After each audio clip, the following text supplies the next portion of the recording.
Good evening, car shippers. I'm asking you, do car hauler jobs look easy? This is Tuesday Nights Live on Auto Transport Intel. I'm Jay, your host. Welcome back to the show.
Hey, welcome back everybody.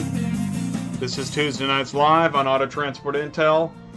I'm Jay, the car hauling dispatcher. You know that I'm here every Tuesday night. I'm live on YouTube, 8 o'clock Central, 9 o'clock Eastern, and we're here to talk about all things car hauling, dispatching, load boards, auto transport business, brokers, shippers, the entire ecosystem in car hauling, and everyone is welcome. And this is Auto Transport Intel, so I want to welcome you back to Tuesday Nights Live. Listen, if this is your first time here, I'm going to tell you what's going on. So we just started this show, so here you are. Welcome to the unit. And so I'm going to say hello to the live chat. I'm going to do that in about a minute. I love to see everybody in the live chat. I don't want to miss anybody. You know, y'all walk in the saloon, I give you a high five.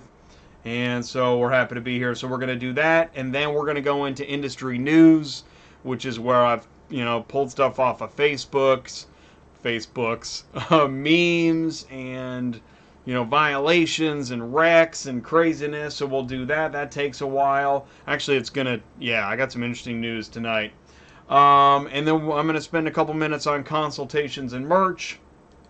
And then we're going to go into our discussion topic in about 30 minutes. So if you're watching on demand, you can just skip ahead to the 30-minute mark. You don't have to watch all this welcome stuff because I don't want to bore anybody. I know that, listen, I'm just as bad. I watch a video, within about 2 seconds, I'm already doing something else. So I get it. And this is a long show, so I appreciate you sticking around. And also I try to put little blue time codes below this video. You can click on those. Takes 24 hours for that to happen after the show finishes and gets published, but you can click on the time code, go to the interview, and try and watch the stuff that you're looking for, assuming there is anything. Alright, so that's what we do here on Auto Transport Intel. So let's go into the live chat. Hey, what's up, Roxy Auto Transport? Welcome back to the show. That's Kevin, and I know this, man. I got the screen names and the real names and the fake news and the aliases, and I try and track down everybody and get to know everyone. So I really do appreciate you guys saying hello, tuning into the show. So welcome back to the show, Kevin. Go For It Systems is with us again tonight. You can check out Go For It app. Google it. I believe it's in the Play Store. And the one and only is back with us tonight. Welcome back to the show. The one and only, always here. The one and always.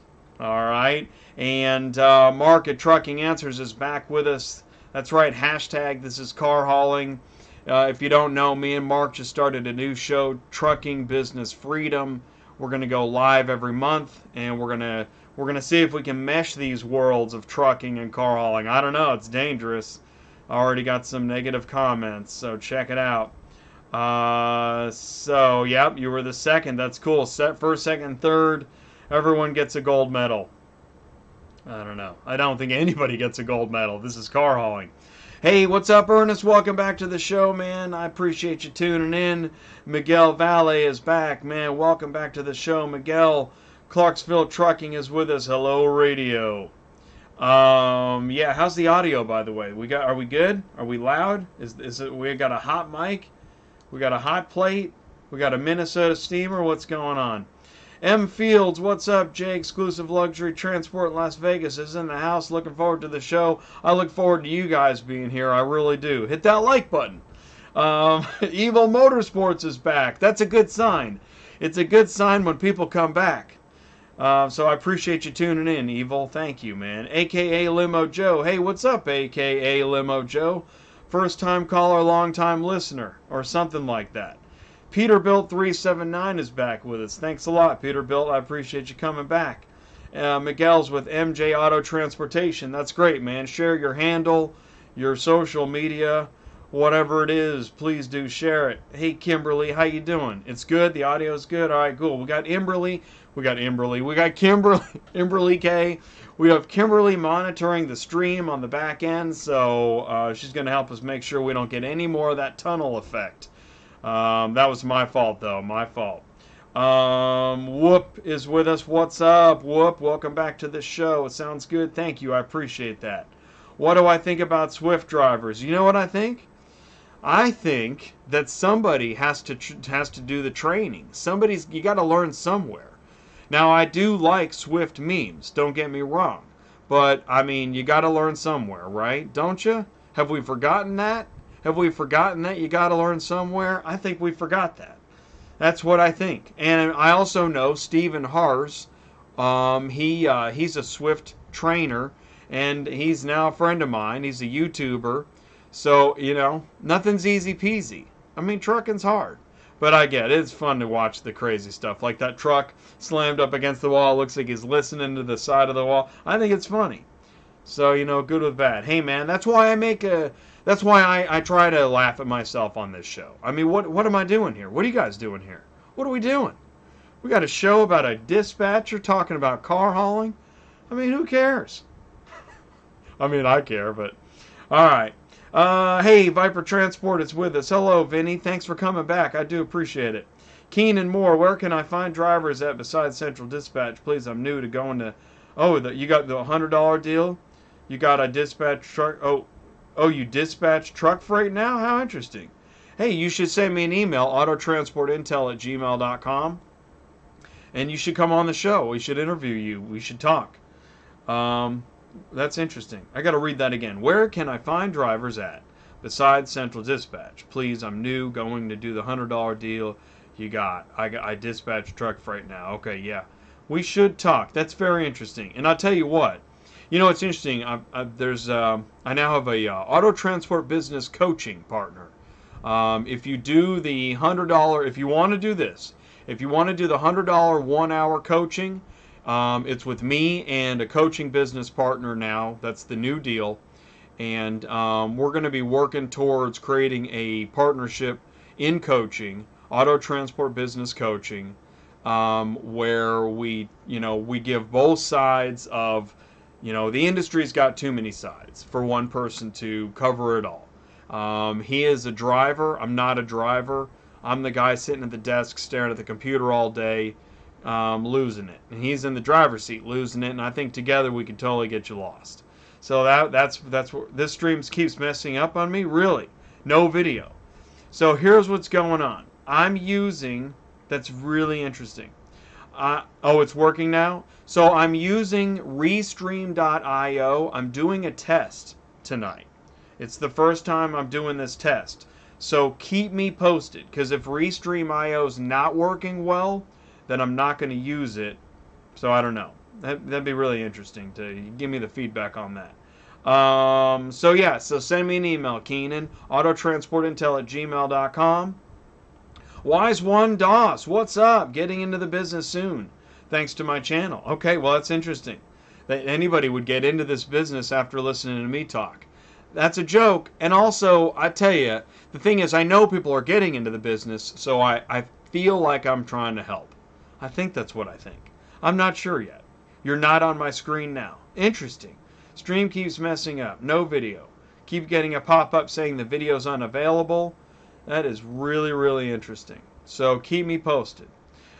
Two worlds colliding. It is. Trucking business freedom is going to mess with some people's heads. I think it's a good thing. Hey, what's up, Dispatch Monkey? Welcome back to the show, Moozy. When did you first get into dispatching? All right, I'll tell you. I'm going to tell you that's a good question. I'll tell you the answer. And it's working now. And you know Peterbilt, that's cool. Truckers are pretty much split in half when it comes to the Black Smoke Matters protest. I'm not surprised on that, too. That's interesting. So, yeah, so keep me posted on the stream. I've said hello in the live chat. I'll try to keep, I'll try to keep watching, but that's why I now do a live chat hello, because, I feel bad if I leave somebody out. I got a couple comments on that once. And, we're all trying to clean up our act all the time. So you guys want to go into some industry news, but before I do, I'll tell you what. I'll tell you how I got into dispatching. So I've been a dispatcher now for over 6 years, and that was the fall of 2012. And I was, through the twists and turns of life, I had once again lost a job where I was SEO blogging. The company went under. And, we don't think we'll ever lose jobs. And then over time, we either lose them, they go away, or we just get fed up with something. We want to do something different, like crazy, like car hauling. So I was looking for a job, and a contact of the owner of the company that I was with and had failed literally helped him move out of the building and, move the furniture and all that stuff. And I was looking for work, and the opportunity came up. Hey, do you know anything about car hauling? Do you know anything about trucking and dispatching? I'm like, no, I don't know nothing about it. Well, let's have a meeting and talk about it. So a couple hours later, after learning, the basics of what this was all about, seemed like, okay, I could do that. I can sit in front of a computer and look at cars being posted and try and put together routes once I understand a lot of the basics. And that was essentially, if you watch my car hauling dispatcher training series part 1, that was kind of the stuff that I was learning in the first few months. Except there was no formal training at all. In fact, there wasn't anybody to ask questions really. I kind of learned the hard way. I think a lot of you guys have learned the hard way. I didn't look at YouTube for any videos. I Googled here and there for information. Just really was hard to get information. And I felt so lost in just looking for cars that I didn't even know what questions to ask. So I was booking cars, and that's fall 2012. And within a year or two, I was already training a few dispatchers. And then, I just kept dispatching. And really, a few years ago, I started to really get fed up with it. That's why actually what this show's about. Does car hauling look easy? I think dispatching sounds easy still to a lot of people. And, I invite you to just do it. It's not easy. I know loading trucks isn't easy. Figuring out where all the 9 cars are going to fit on the trailer isn't easy. Look at this thing. Are you kidding me? You've got to load that in the snow and figure out where to put the cars, figure out where to park, and you got people zooming past you and barking at you. You got to worry about people texting and smashing into you, and and there's nowhere to pull in at the dealership, and the repo lot didn't get their 1 hour notice, and now they're closed. And are you kidding me? This is crazy. It's crazy. It's crazy being in the office trying to put it together. It's got to be crazy being the driver trying to make sense of it all. And then and it's down. Really? That's crazy. So the video's down. Next Transformer movie should have Carl or Truck as the main character. That's a great idea. That actually is a great idea.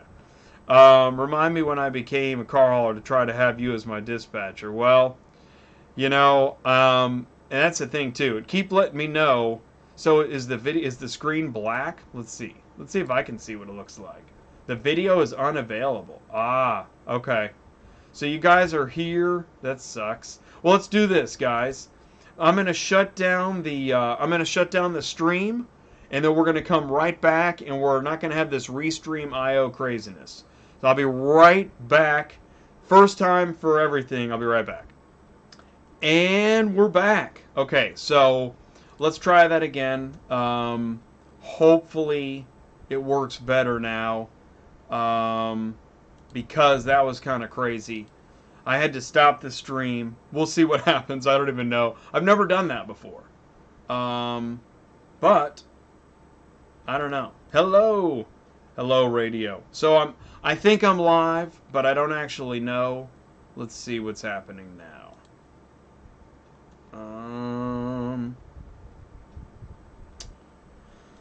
Let's see. Oh, it's good for you? Check, check, check. Let's see what happens here. Yeah. So I might still be live, or I might not be live. We'll see. We'll see what's happening.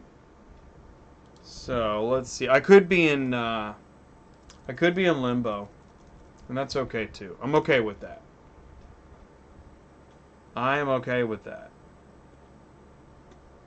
So I'm over here on I'm on my other monitor. That's too bad that Restream didn't work. Oh man, and it could be. Man, it could be. Let's see if the internet's having problems. Man, I hope that's not the case. Could be. It could be anything. Oh man. Whew. I have no idea where I'm at. Well, we'll come back. We'll be right back. We'll take a quick break. Yeah.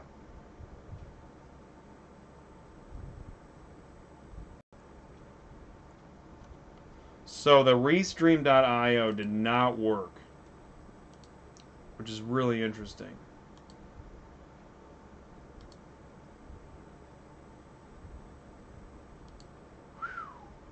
Okay, let's see here.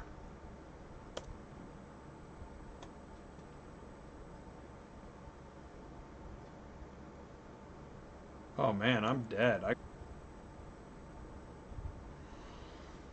Hmm.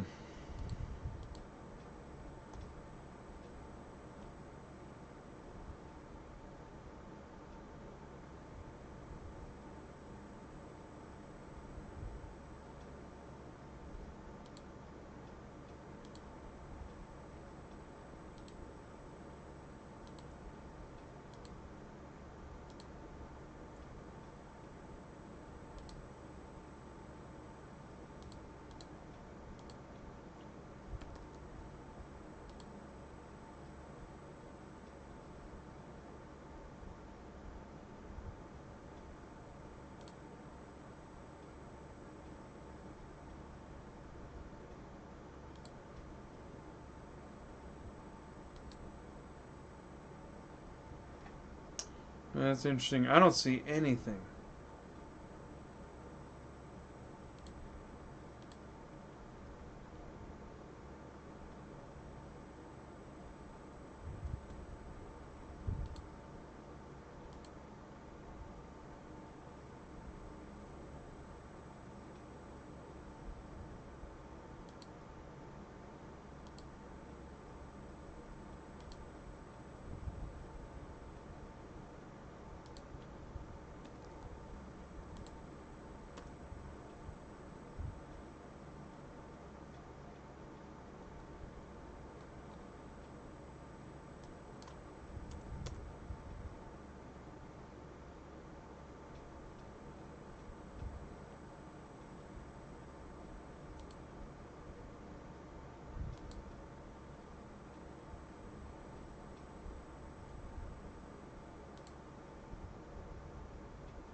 Hey.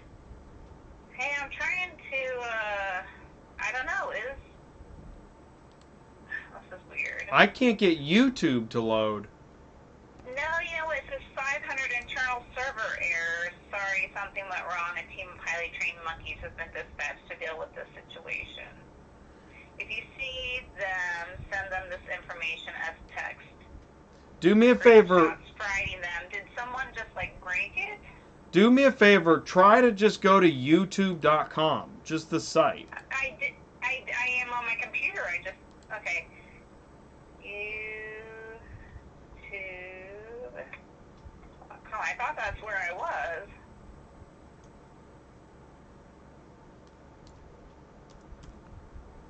It's like it's completely blank. Okay, so it's YouTube. Yeah, maybe it got hacked. Huh. Yeah, I don't see anything on YouTube. It's not bringing it in. It shows my little face, but it's like blank. It's not pulling anything up. And then, like I said, I got this weird internal server error. And it says send them this information as text, and it's this big, long, weird-looking thing. Yeah, that's what happens when there's an error, but I've never seen this. Okay, so it's not just me, it's everybody. It's Vinny. Hey, Vinny. Yes. Did YouTube just crash? No, I see you. You do? Yeah. I'm texting. I'm even chatting on you. So you see me right now still talking to you? Yeah. That's weird. That's weird, because I don't see it. Well, I hear you guys talking to the other lady. So neither her or I can see YouTube right now. But I can see you on my phone.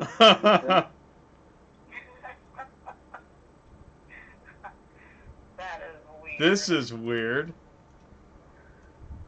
Anybody else having YouTube trouble? Can you see the chat? No, I can't see anything. I can't even go to YouTube. Wow. I'm glad you called because I don't know. I was gonna get up and go get something to eat or something. I got nothing. Well, it works on the phone, so I don't know if you want to check your phone on YouTube. Well. Oh, do you think it has something to do with Google Fiber? Maybe. Because I have Google Fiber. That's the only other thing we have the same. This is pretty weird. I'm not even sure where to look at to see the show. Let's see Well, here. I can't see live chat. I can't see anything. It's just like a blank screen. Yeah, exactly. We can't even see YouTube, man. You gotta love live. Can everyone see YouTube right now? Alright, I'm just posting that on my... this is it's interesting because this is what happens, when Central Dispatch goes down? And this is where you say, no, Central Dispatch never goes down. Are you talking to me? Well, I'm talking to Vinny, I'm talking to you. See, all I can see is like... Here, I'll show you. This is what I see, guys. Here, I'll share my screen with you. That's what I see. So... All I see is error loading. Have to try again. So what we'll do is... I'll just keep doing the show. And, but I can't see the live chat or anything. But if you guys can still see me and hear me, then I guess we keep going. Maybe you gotta shut it down and turn it back on. Well, that's the thing. That's why when I called Kimberly, she can't see it either. So, I don't think that's gonna do it. I can't even go to YouTube.com. Yeah, here, let me share. Check this out. This is really weird. So you can't even see the chat or nothing. I can't see anything. Look at this. I go to youtube.com and it won't even pull up the page. So Yeah, it's like your whole channel's gone. yeah, man, I'm on YouTube. I'm on just Right like down. a white space. So, but listen, man, you helped me a lot by calling in. So I'm gonna go into the first guest because that's what time it is, anyways. No, now you're down. Oh, and now I'm down. Yeah. Well, I would think so. I can't imagine. Okay. You'll let me know if I come back. I'm gonna try it again. Yeah, this is weird. Yep, there you are.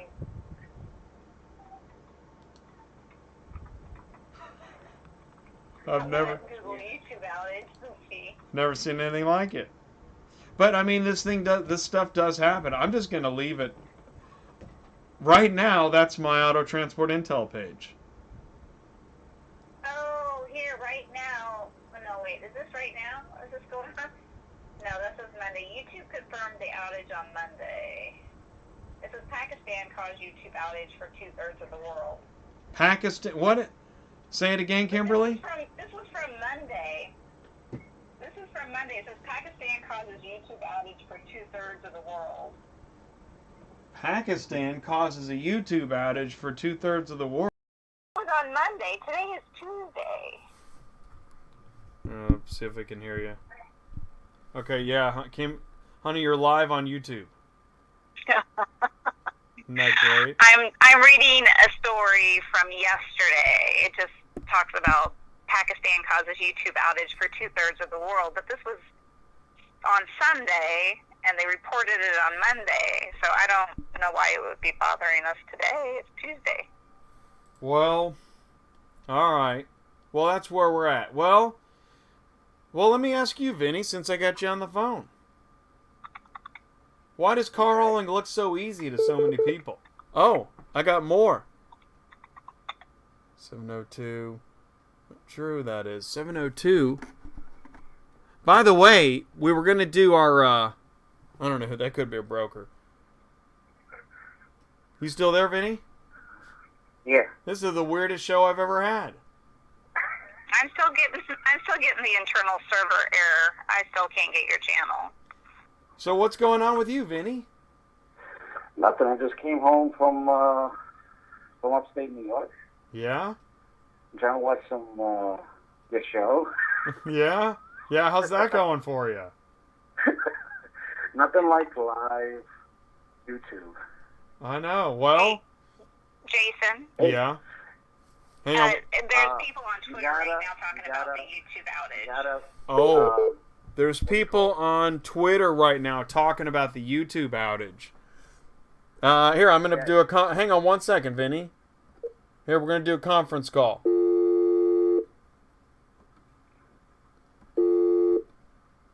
Oh, hang on, dang it. This is Jay. Hey, how you doing? Hey, this is Field out of Las Vegas. Transport. I see you clearly and hear you clearly. I hear both of you guys. Well, so that's what's weird is that we're hearing that maybe part of... Oh, well, no, that's from June. Okay. It's showing me on Google that there's an apparent outage. Hang on one second. Okay, now I think we're all here. So YouTube crash? You still there, Vegas? Yep. All right, cool. So we've got... Okay, so Vegas can see me, and Vinny, you're in New York, right? Yes. All right, so Vegas can see me, New York can see me. I can't see it. Kimberly, And I can't see it. Kimberly's in Kansas. She can't can't see see it. it. Kansas cannot see it. I got nothing. You guys see the screen I got? Yeah, like you see this? This is all I got. This is my channel. A monkey and a bunch of code. Jay, you didn't find this in your route? Huh? Traffic, YouTube going down. You got to plan this. ELD. Yeah, exactly, dude. This is exactly like a driver on the road, and the ELD's breathing down his neck, and he blows a steer tire. Yes. Racing the clock. Just Racing the clock. and everybody's like, "Where are you?" Right? I'm on the road right now looking at John on the phone. And Jenny, where's my show, Jenny? right, Jenny, exactly. where's my Hey, show? I ordered a show. Where's my show? Hey, well, they taking care of you. This is all because everybody wants to know how much a car hauler should make and what the salary should be. And how do I get in on it? Yes, everybody wants to get in on the pie. Well, that's actually one of the motivations here. And keep us posted, Kimberly. I appreciate it. Yeah, I'm trying to find the live outage map. That's one of the motivations here, guys, is that I don't know where people got the information that they could make a lot of money car hauling. Because they see the 10-car haulers, making money, but you can't do the same money with a 3-car. Some people say they can. You can if you do it right. You can't just do the same route as a 10-car hauler going to California with 3 cars. Well, I'll tell you, make money. It's funny you say that because I'm going to pull up. We're going to kind of jump around here, and yeah, I can't see the live chat. So if you're in the live chat, thank you. If you're still sticking around, thank you. I appreciate it. I really do. I want to share this because, the reason I'm talking about car hauling being easy is that a couple things have kind of ticked me off today. I've been dispatching all day. And you know what? This ticked me off today. Let's get, yeah. So, if you guys can see it, these are some United Road cars. And you can't negotiate. Everything's non-negotiable. And even if you're a 9-car and you load up Indiana to Ohio, if it's $90.36 a car. Yeah, okay. See what I'm saying? Like, you're not... How do you make money on these 9 cars and 10 cars if brokers are publishing these kinds of rates? You have to either know somebody, and it can't be a contract, because even brokers have confirmed that if you're working on contract, you're probably working, there's probably a discount somewhere. I don't need to know the annual gross on your Stinger, but I find it hard to believe that there's that many Stingers out there making so much money between the total gross of the carrier pay and the total expenses that it costs to run that Stinger. Yeah, I was talking to one guy, and I was on the southwestern part of New York, like Jamestown, and he came from Jersey. I was like, what are you getting for a 10-car? Oh, I'm going to make about $3,000. I'm like, $3,000? One way? He's like, yeah. I'm making I was making 27 on a 4-car. And we're going the same route. That's what I'm talking about. Exactly. So, rather than book this $90.36 car, believe me, I actually, check this out. These are new cars. I talked to the dispatcher, and I said, when I found out they were new, I said, okay, are these you requiring like AIG splat chart inspections on this? I don't think they knew what I was talking about. And I'm thinking, on a new car, man, I could get a used car. I got a used Mustang that was similar to this route for $250. And that's what I was telling him. I'm like, you hold a new cars. I'm picking up police returns to go back to the island and coming up here. I'm not dropping 9 cars at one. Pick up one place and drop off one place. That's what they want. They want one pick, one drop. There's no money in that. There really isn't. So if there's no money in being, the Stinger with these rates, and by the way, these rates came from somewhere. I mean, the people. In fact, some of the cars that I actually asked about, the better paying stuff, which is, when I say better paying, I mean I'm holding my nose. That stuff was already booked. Mm-hmm. Which gets me into. I'm still amazed at drivers that stay loaded and do it all themselves. I think that's awesome. Because I'm not looking to dispatch for more drivers. I just don't get it. I don't understand. Why does everybody still want to get into car hauling? Do you know why? I don't know. Because they lost their job and they think they just go buy a pickup truck and a 3-car wedge and they can start see the money coming in like everybody else did. I thought the same thing too. That's the thing. Right. Until DOT gets you, and then you see regulations. You don't got no logbook. You don't got your right IFTA. You're overweight, and here's your overweight ticket. And you're like, where's my money going?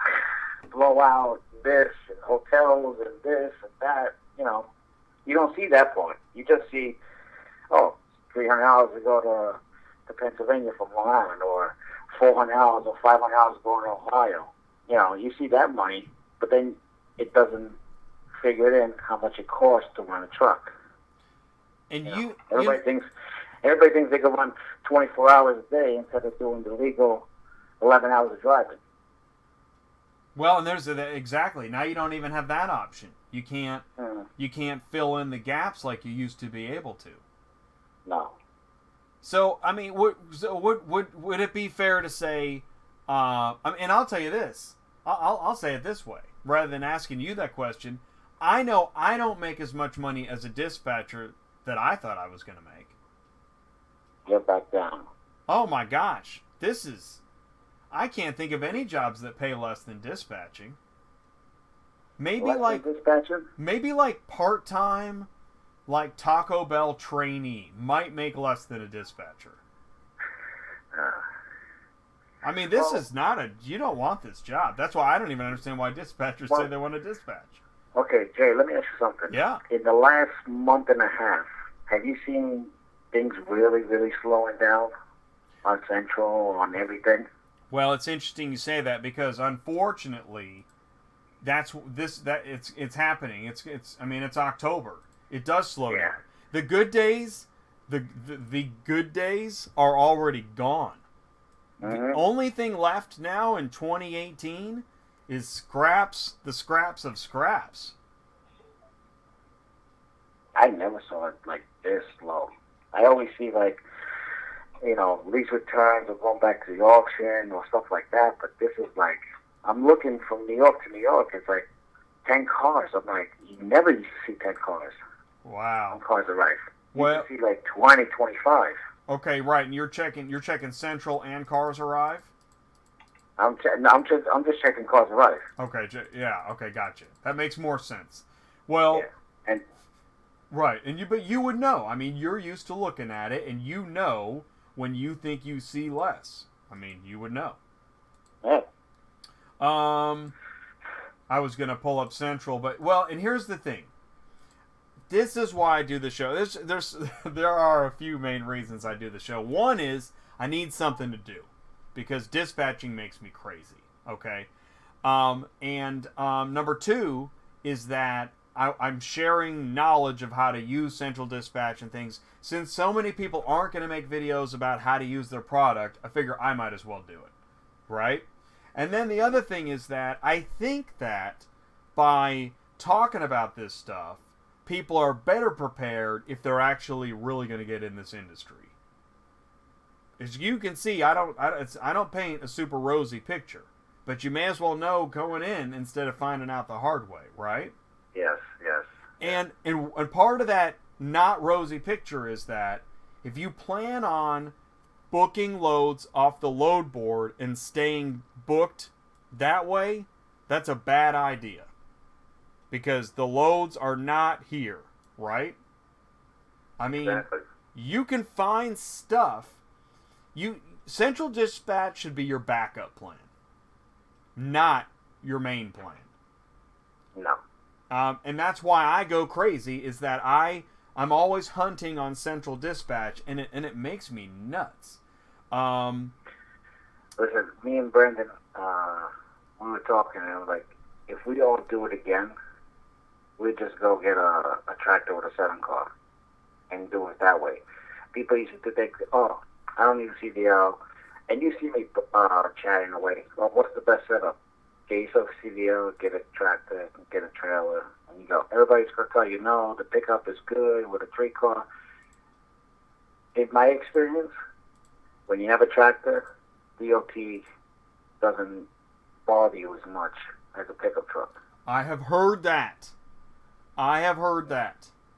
Because what they see most accidents, pickup truck flipping over because, they say you can shift the load, this and that. They're taking turns. They think they're driving a car. They go to turn wide and they flip over. Okay. With a tractor, you're more stable. You have bigger brakes. You have air brakes. You're not going, I'm not saying you're not going to flip over, but, but also you're doing more cars. You're not only doing 3. Now you're doing 7, 6, 5, whatever you have going somewhere or coming back. Well, okay, check this out. Hey, by the way, so Tera, she's gonna be a guest here soon. She says she can't view anything on YouTube at all right now. She's got the same, and she's in Virginia. I see you now. I wasn't seeing you about 10 minutes ago. Oh, is that Shannon Van Sickle shared? Okay. Pretty weird. So I'm glad you called because, man, I didn't know what was going on. I don't know. Maybe you should postpone this to next week. Nah, the show must go on, dude. Well, you want to do it tomorrow? I don't know if it's going to be recording. Yeah, it may not be recording. Well, Yeah. But he can see me. You know what? So you're watching YouTube right now, right? Yeah, I got my other phone and I'm watching you right now. You're back on. So if I'm on YouTube, that means technically I should still be live streaming. I guess so. Is it gonna stay? Because you can see me, right? I can see you. Yeah, I don't you're, on the light. We'll just call this the Lost Show. Episode 55. The Lost Show. Sorry, something went wrong. Akira Monkeys has been dispatched. Dispatch monkeys. Well, it's interesting. I'm looking at and here's a restream.io report that everything was good. That's pretty interesting. Well, this is a YouTube issue, but we're gonna keep doing the show because if you can see me, okay. And Trucking Answers has me. He's in Indiana. It is. It stays on and then it shuts off. Then you have to go back and click on it on your notification, and sometimes it refreshes and comes back on. Here, this is interesting. This was just shared. Don't worry, guys. A team of highly trained monkeys has been dispatched to fix YouTube. Dispatched. I don't know. Oh, you guys can't see that. Here we go. I keep moving my thing. From Action News, do not panic, that YouTube is suffering an outage. So it's spotty. So YouTube's having spotty outages.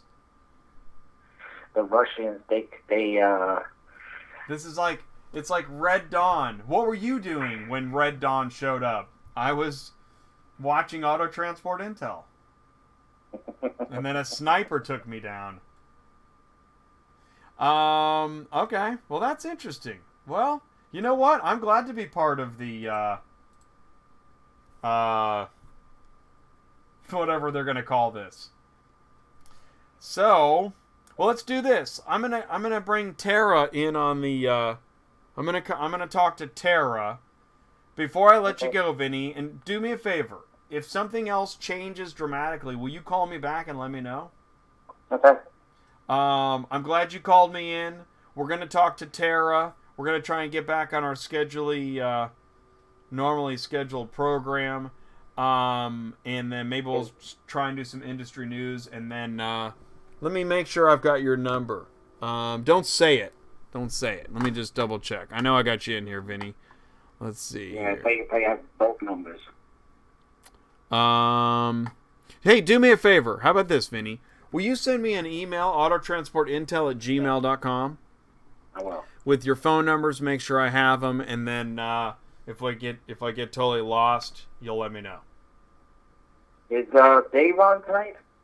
No, Also? but I was gonna have Timmy on to talk about Tesla, but Yes. we couldn't connect, so I didn't know if someone else wanted to talk about Tesla. But yeah, before I let you go, what's your take on that story? I'm on the other side of the country. All right, well that's a good answer. They're too heavy for the price they want to pay, but everybody's hauling them. Are they heavy? Yeah, battery packs, electric motors. Everybody's saying the 90, the sedan, is about 5,000 pounds or something like that, and the SUV is about 6,000 or 7,000 pounds. It's almost like a whole in a Suburban. I was gonna say it's good luck if you don't have a CDL. Maybe So, that's okay. If you have a 3-car wedge, you can only do 2. yeah. Maybe that's why they're still sitting there, too heavy. Yeah. What are you gonna do? You gotta do like you're hauling pickup trucks. Basically, that's what it is. You're hauling pickup trucks. That's pretty interesting, man. That's actually really interesting. And don't think DOT doesn't know about those Teslas and how much they weigh. Oh yeah, no, they know. Yeah, they totally. I mean, you're absolutely right. They totally know. They see a whole load of Teslas. Here, come here. We're gonna weigh you. Oh, overweight. Here come the Teslas. That's pretty funny, man. All right. Well, all right. Well, keep me posted. I appreciate you calling. Thank you for doing that. All right, bye. All right, man. Take care. All right. So, since you guys can see the screen, let's see if we can get see if we get this show back on the road here.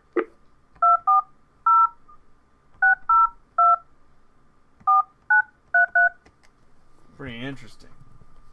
Of course, I don't really need YouTube back on. All I really need it for is to see the live chat. Hello? Hey, what's up, Tera? How you doing? I'm good. How are you? Well, I'm doing pretty good, but I can't see my site, so you can't either, huh? No, I haven't. I was tuned in the beginning and everything was fine, and then it just shut off. Yeah, that's what I saw too. It was fine, but we're gonna ignore that. We're gonna move on. Okay. We have more important things to do than check on YouTube. Yeah, no, that's right. All right. Okay, good. So, I saw a comment you made in Facebook. And before we get to that, so your name is Tera, your company is CF Transport LLC. Tell us a little bit more. Okay, well, we started about 3 years ago. We're a really, really small company based out of Fredericksburg. We have 2 trucks, a 3-car trailer, and a 6-car. We do mainly local transport based out of pretty much from Richmond going up to Baltimore. We started off doing a lot with a lot of well-known companies like United Road and Cars Arrive and Ready Auto, which we still do some work with them, but right now we've just kind of branched off, and majority of our dispatches off of Central Dispatch, not so much with those bigger companies, you know what I mean? So that's pretty much what we do. I mean, we get a lot of our work off of Central Dispatch. But as you were talking about those other load boards, I mean, obviously if you see Ready Auto, Cars Arrive Network, United Road, Car, Load, you have to go to those load boards and book off of there, right? Yes. Okay, yes. So everybody's pretty proficient with how that all works and making sure that, I mean, if your company only needs one account, right? So you have, how many dispatchers do you have? We have 2 dispatchers, so it's 1 dispatcher per truck. Right. Okay, that's good. 1 dispatcher per truck, and then you have the 1 account for your company. And are you set up with all those guys? Ready Auto, United Road, all that? Yep, Metrogistics and everything like that. And then, so does everybody know how to use all the apps? Well. Oh, shoot. He didn't tell me he was going to ask me that. See, the thing about that is, okay, let me just give you, I guess, a more in-depth breakdown of our business. Cool. The way we run our business. Yeah. Okay, what it is there's two dispatchers, myself and another young lady. I dispatch for basically my husband's truck. That's what I dispatch for him, and he has a brother who has a 3-car trailer, and then his wife dispatches for him. Cool. So with us being so small, my husband and I, we started the business. So when we started this business, we both went into it not knowing basically anything about it, from BOLs to invoicing and everything like that. So when we started, of course, we went and got all these paper BOLs because we thought that that's the way that, we didn't know that, like these United Road and Cars Alive and Ready Auto would have their own apps. So we were under the impression that we had to have these BOLs. So when we started off using these BOLs, it just became the norm. You know what I mean? Yeah. When they started introducing these apps, we were so, just so used to using the BOLs, the paper BOLs, that we were like, we're just going to not use the app. So that's what we've done. My husband, he does not use any app. No app, whether it's United Road, Cars Alive, Ready Auto. He does not use an app. I'm really, really glad that you're on the show tonight, because this is actually a big topic that I've wanted to talk about. And by the way, I'm going to change. Do me a favor, Kimberly. Let me know if I'm going to change my audio setting here. I'm going to switch up the microphone. Okay, I changed up the microphone. I want to make sure that the audio is still okay. So let me know, okay? I can't see it, but I can hear you. Yeah. Well, I'll tell you what. Let's do this. I'm going to hang up on the cell phone so you can hear me only through the... Oh, yeah, you can't hear me through the stream. I can't hear you. All right, well, we'll keep going. So... I'll put you on mute. Okay. All right. All right, there we go. I switched back to the first microphone. It's interesting. It's kind of like when I just got asked about when I was dispatching and what's going on with that. A lot has changed in a couple of years. Mm-hmm. I mean, really, when you started, I don't even know if people were talking about apps. Right. 2 years ago, and I know this because I was talking to people on the phone about this stuff 2 years ago. Actually, that's what I was doing 2 years ago, as I was making phone calls and helping out in that arena. And some people were using apps, but really not everybody. And I think that's around the time that I learned that Cars Arrive app, United Road app were becoming more prevalent. Ready Auto app. So what I think I could say is 3 years ago, I don't think hardly anybody was using an app. Right. And you know what? Yeah. I got that impression when we started this business because the reason, okay, I know that, you know, basically United Road, you know, when they have a contract with CarMax.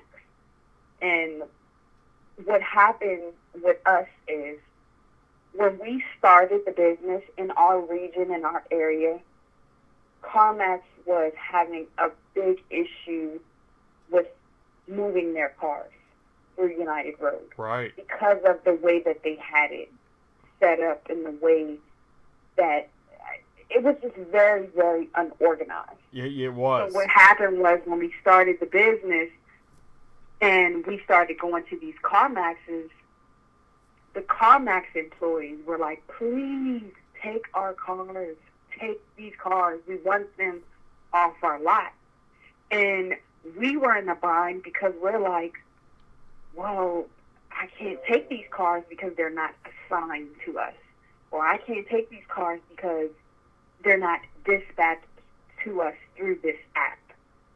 So at that point, they were like, we don't care. This is what CarMax directly is telling us. We don't care whether or not they're assigned to you. We want you to take these cars, and we're allowing you to do this. And as you know, CarMax has that big yellow piece of paper, and it has the VIN number and everything. And they were like, as long as you have this golden ticket, this is how you'll get paid. And it got to a point where we were moving hundreds of cars for CarMax without them being directly dispatched through us through United Road. And so that's where it began for me, seeing the transition between a piece of paper, and having to have something dispatched through an app. You understand what I'm saying? Yeah, I do. Well, now, so what about today? Can you get those cars today without using the app? No. Right. When did it change? Do you remember? It changed. We were doing that for about 2.5 months. And after about 2.5, so we started, okay, let me say, what's this year? This is 2018. So we started doing that back in, I think it was 2016 in I think it was May or June. And we did that for the whole summer. So it stopped probably about October 2016 when they were like, you know what?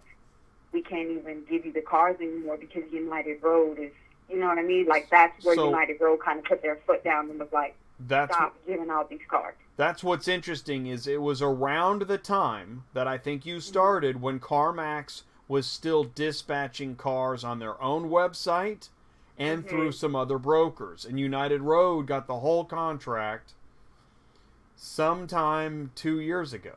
Yeah, that's right. Right. They probably started on the contract 3 years ago, got it solidified, and then put the hammer down. And yeah, now everything has to be through the VTAS app. Yep. Which I've been told by people that are app savvy that it's not the greatest app. It's not, which is why slowly but surely, from sources that I have, they are not keeping that contract on. Well, and I've also heard that there are some, even like Ready Auto has said you've got to use their app, but they're maybe loosening their grip. That's total speculation, but... And that's the opposite of what I've heard. Right. But I heard from someone directly from Ready Auto that supposedly they're tightening up on the app as far as updates and everything like that. Okay. And actually using it. Well, Ready Auto has a good app. Yeah, they do. I can't really complain about it. The only thing that I can say, I mean, I always advocate for my husband, and his big thing about it is just the time. You know what I mean? Well, the time of having to stand there and take pictures of it, and he just doesn't like it. Well, you know what's interesting. Okay, so it's interesting, and we're gonna still talk about apps for a little bit, but we're gonna widen out to more parts of the industry soon. But I think this is the reason when I saw your comment about paper BOLs, and I think that the app question is one of those things. It's kind of like before ELD was fully mandated. The apps are still kind of hanging in the balance, and people are trying to figure out what is going to happen, what has to happen. Like today. Okay, so you dispatch, right, for your husband? Correct. Okay.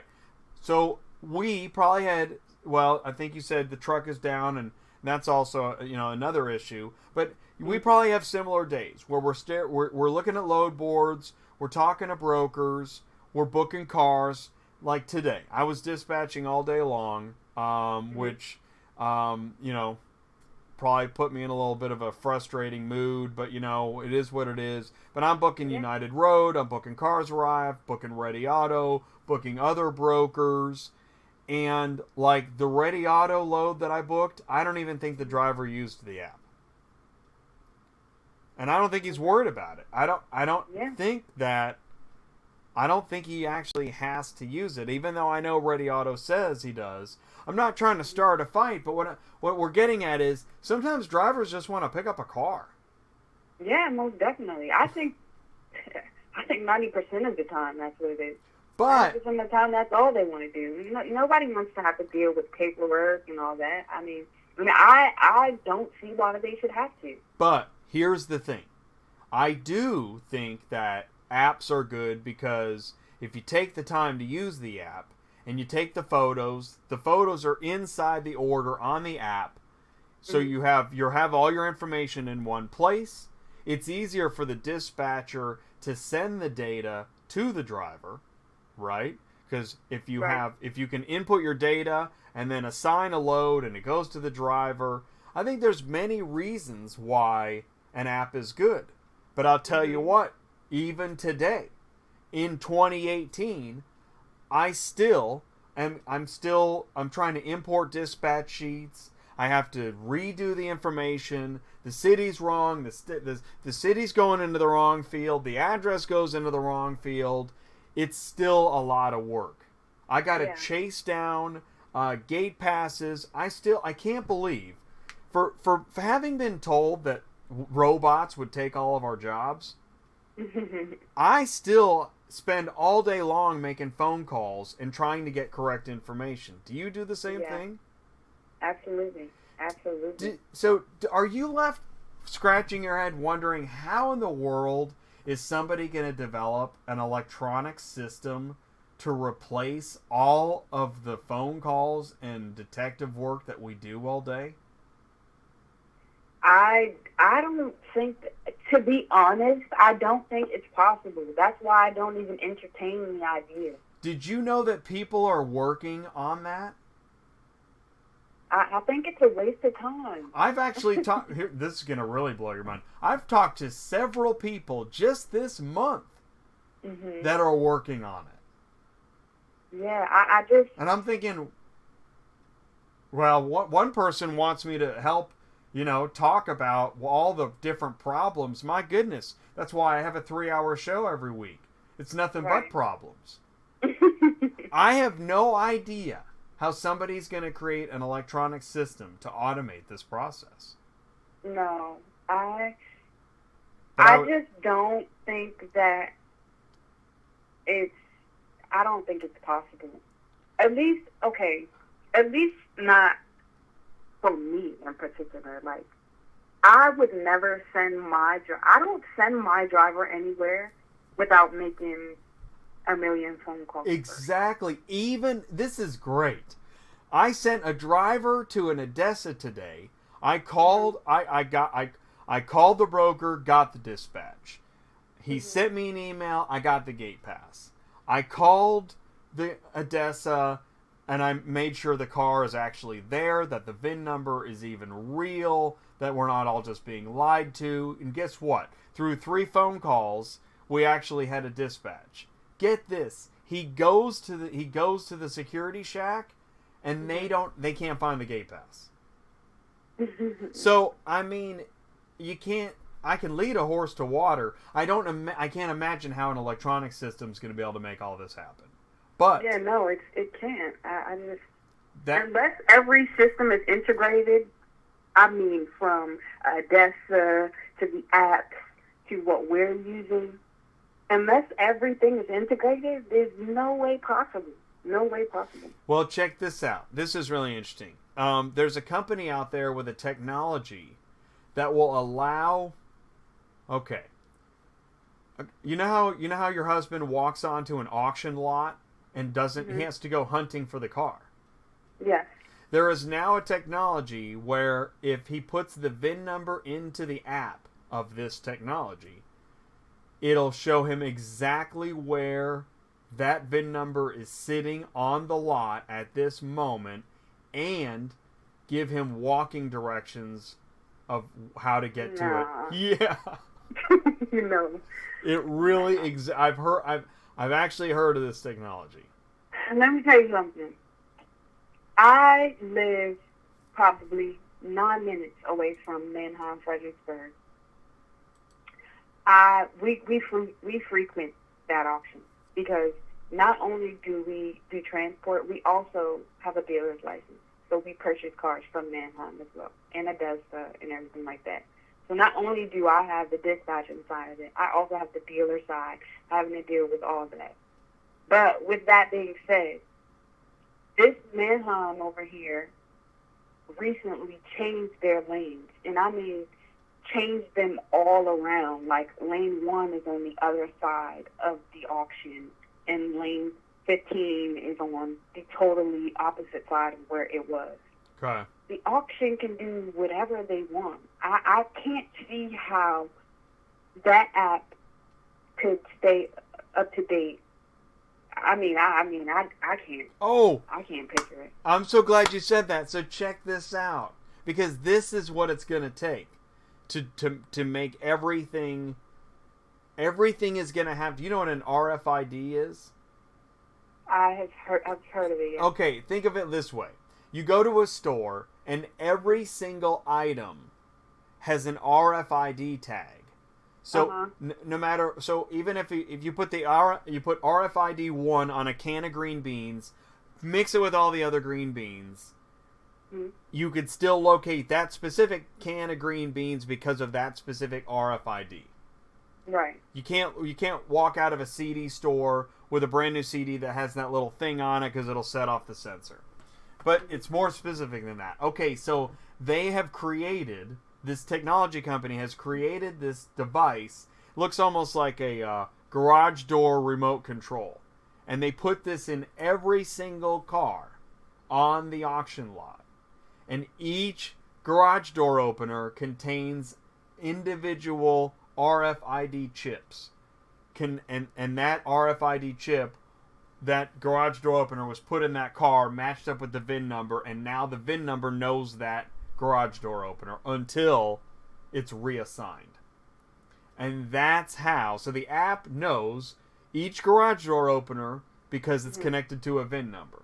And that's how it works. So for the future system to work, every single gate pass would have to have, like, I guess it'd be like Bitcoin technology, where every single gate pass has this encrypted code. So no matter where the gate pass goes. But again, I mean, we're talking, this is a level of technology. This is like the Matrix. Right. Like, if we ever get this system, we probably have like 10 security cameras everywhere we go. Right. So I guess to be frustrated in car hauling is to enjoy the fruits of organic life. That we can still, you know, like I can put on this show and nobody's knocking at the door saying, you know, we need to shut it down now.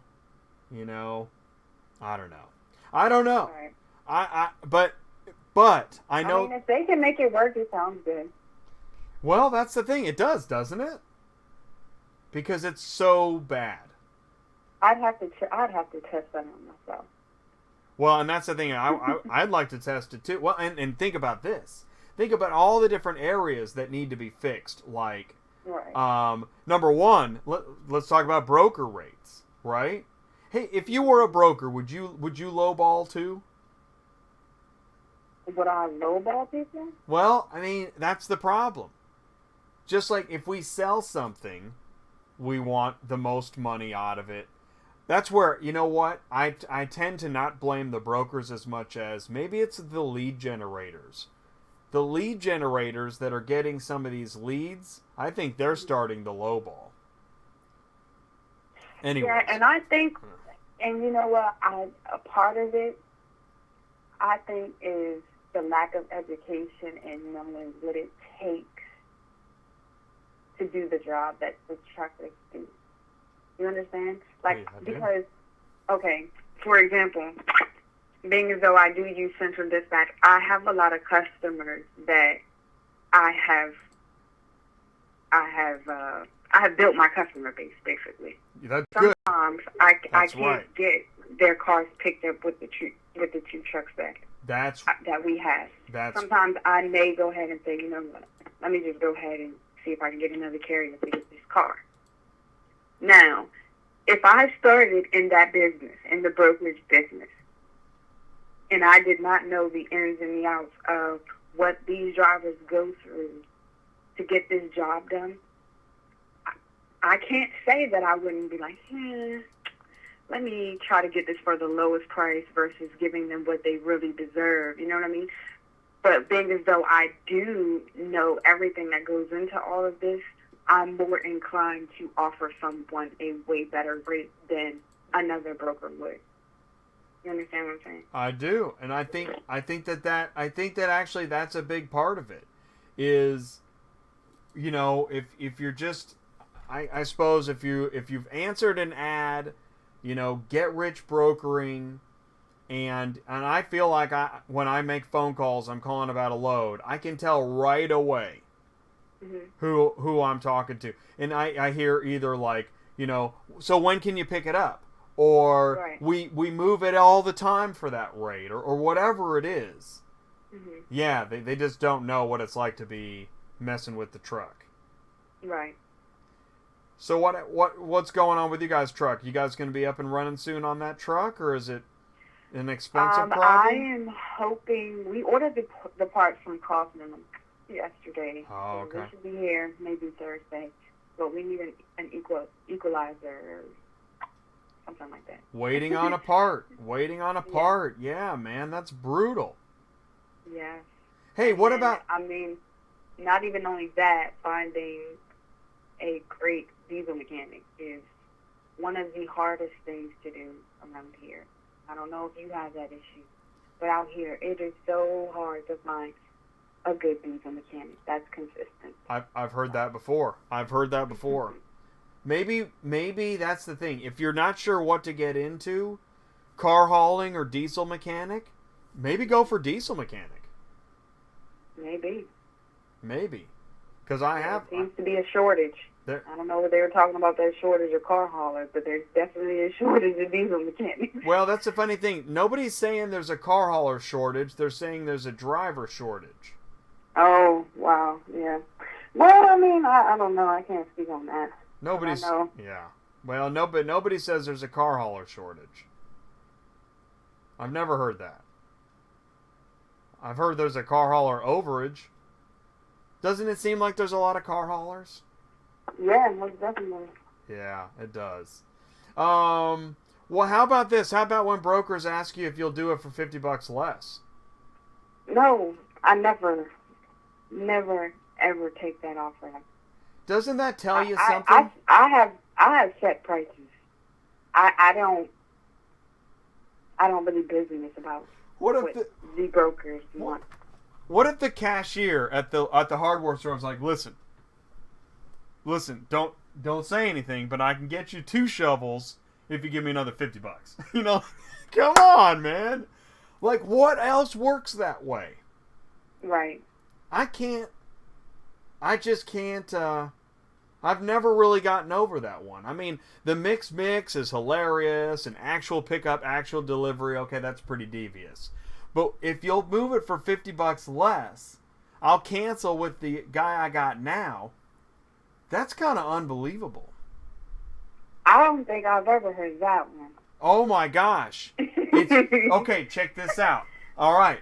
So here's what you do, cuz I got hosed by a broker a couple weeks ago. I had the dispatch. And I'm watching the route because that was my anchor car, and I'm still watching the route looking for loads.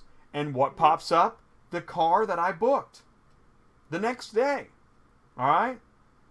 I called the broker and said, hey, I doubt you've got 2 Land Rovers from the same zip code to the same zip code. Any idea why the car you dispatched to me is relisted? Now, I still have the dispatch, which means the broker had to recreate the order Right. It's a separate order that's posted, and I still have the dispatch. It's the same order. Mhm. And so if you ever see the load you booked posted, it means that broker's ready to sell you out the next call they get. That's unbelievable. Yeah, it is. Now, what's interesting too is I booked a car today for pickup Thursday, and I needed to cancel it because when you're building your route, it's puzzle pieces, right? Yeah. And sometimes you're building loads in the future that really are puzzle pieces that may or may not work out. You don't want it to be that way, but you're left with no choice. Mhm. So I booked a future puzzle piece, and that's why I booked it for pickup Thursday, and I found out earlier today, well, I needed to cancel that. I canceled it. Right. Guess what? Driver gets a message from the broker, it's one of the major brokers, that excessive cancellations will result in being disabled as a carrier. Dude, that thing was for Thursday. It's Tuesday. Right. You know? Yeah, I've definitely gotten that before. It's like, I feel like if nothing else, at least this show is a flashlight in the darkness of just a few people trying to make sense out of the madness that is car hauling. Yep. It makes me crazy. So, alright, so let's do this. On the paper thing. So are you getting pressure to start using some apps? No. You're not getting any pressure? No. I feel like it works so great for us. Because you just use paper. Okay.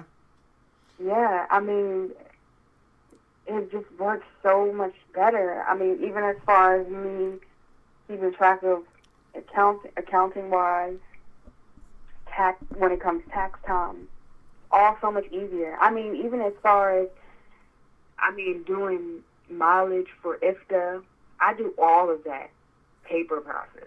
Wow. Everything. Gallons of fuel, everything is paper process for me. Oh, look at this. YouTube is back. Oh, really? Yeah, let's see if I can log into my live stream here. Oh, no. Let's see. YouTube is back. But, oh, it was. No. I saw, okay. All right. I can see the home page. Mhm. I'm going to see if I can go to... No. It's still doing the same thing for me. I saw the home... Oh, it's... Okay, well, they're close. They're getting closer. Yeah, that's really... what I want you to do is I want you to keep me posted on what happens with the paper process. Okay. You got my email address because we conversed about, the show tonight, autotransportintel@gmail.com. And I know that there's going to be a couple people that are really interested in the progress of how that pans out. So keep me posted because I think that even if paper is working for you, I think that next year we're gonna see some new technologies or updated technologies that are gonna want to see if they can get you on board. Yeah, I'm not against it. Right. I just, I haven't found anything that's made me want to switch.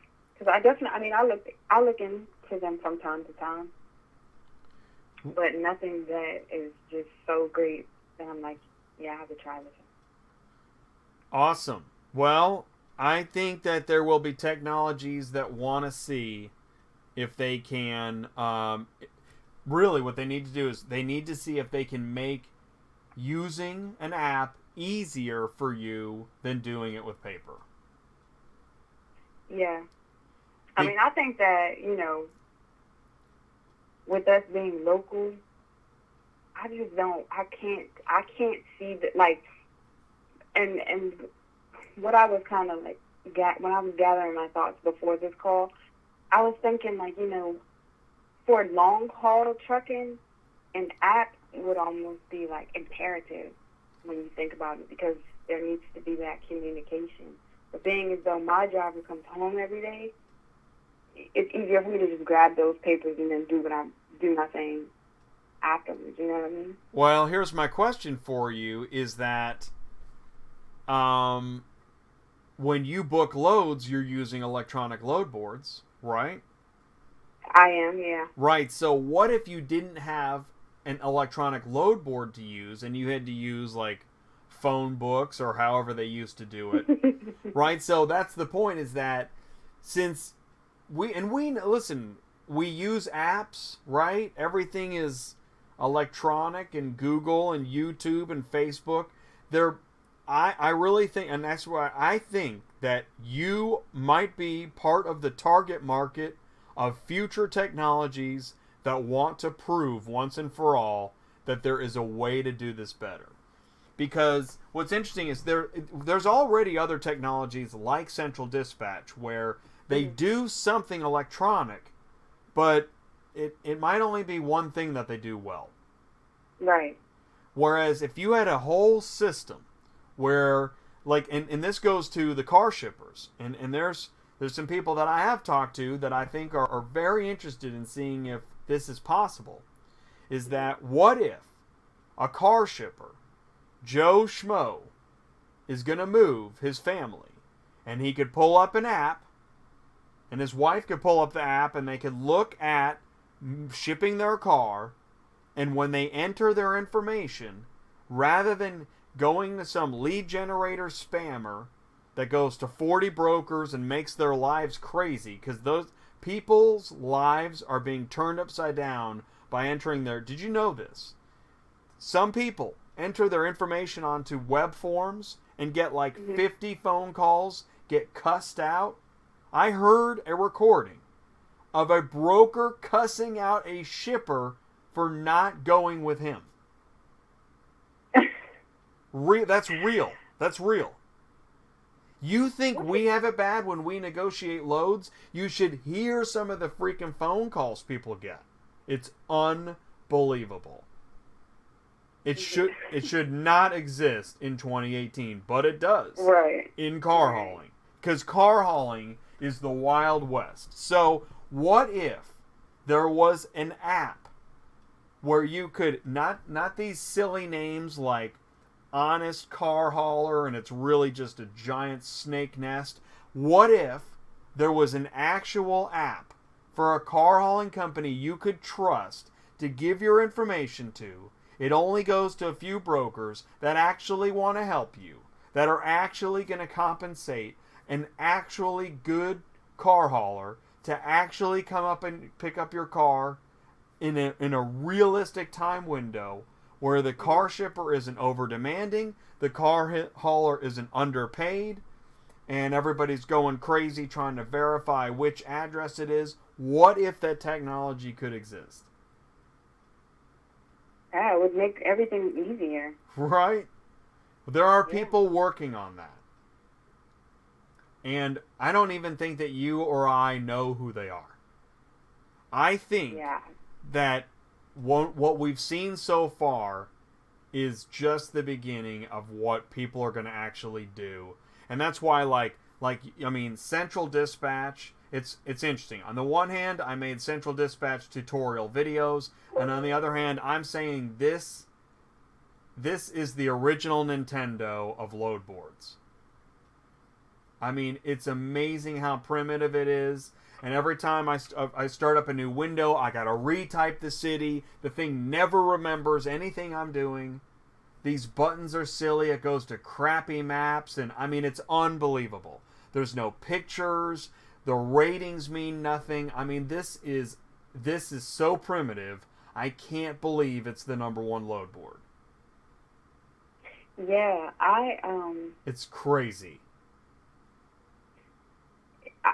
I wouldn't be surprised if it happens because I mean, even in the little bit of time that I've been in the industry, I feel like it's grown a lot. So, Well, but nothing has changed. From the time you started to the time now, almost nothing has changed. And you know what's yeah, interesting? People tell me 10 years ago not much has changed. Not that much has changed.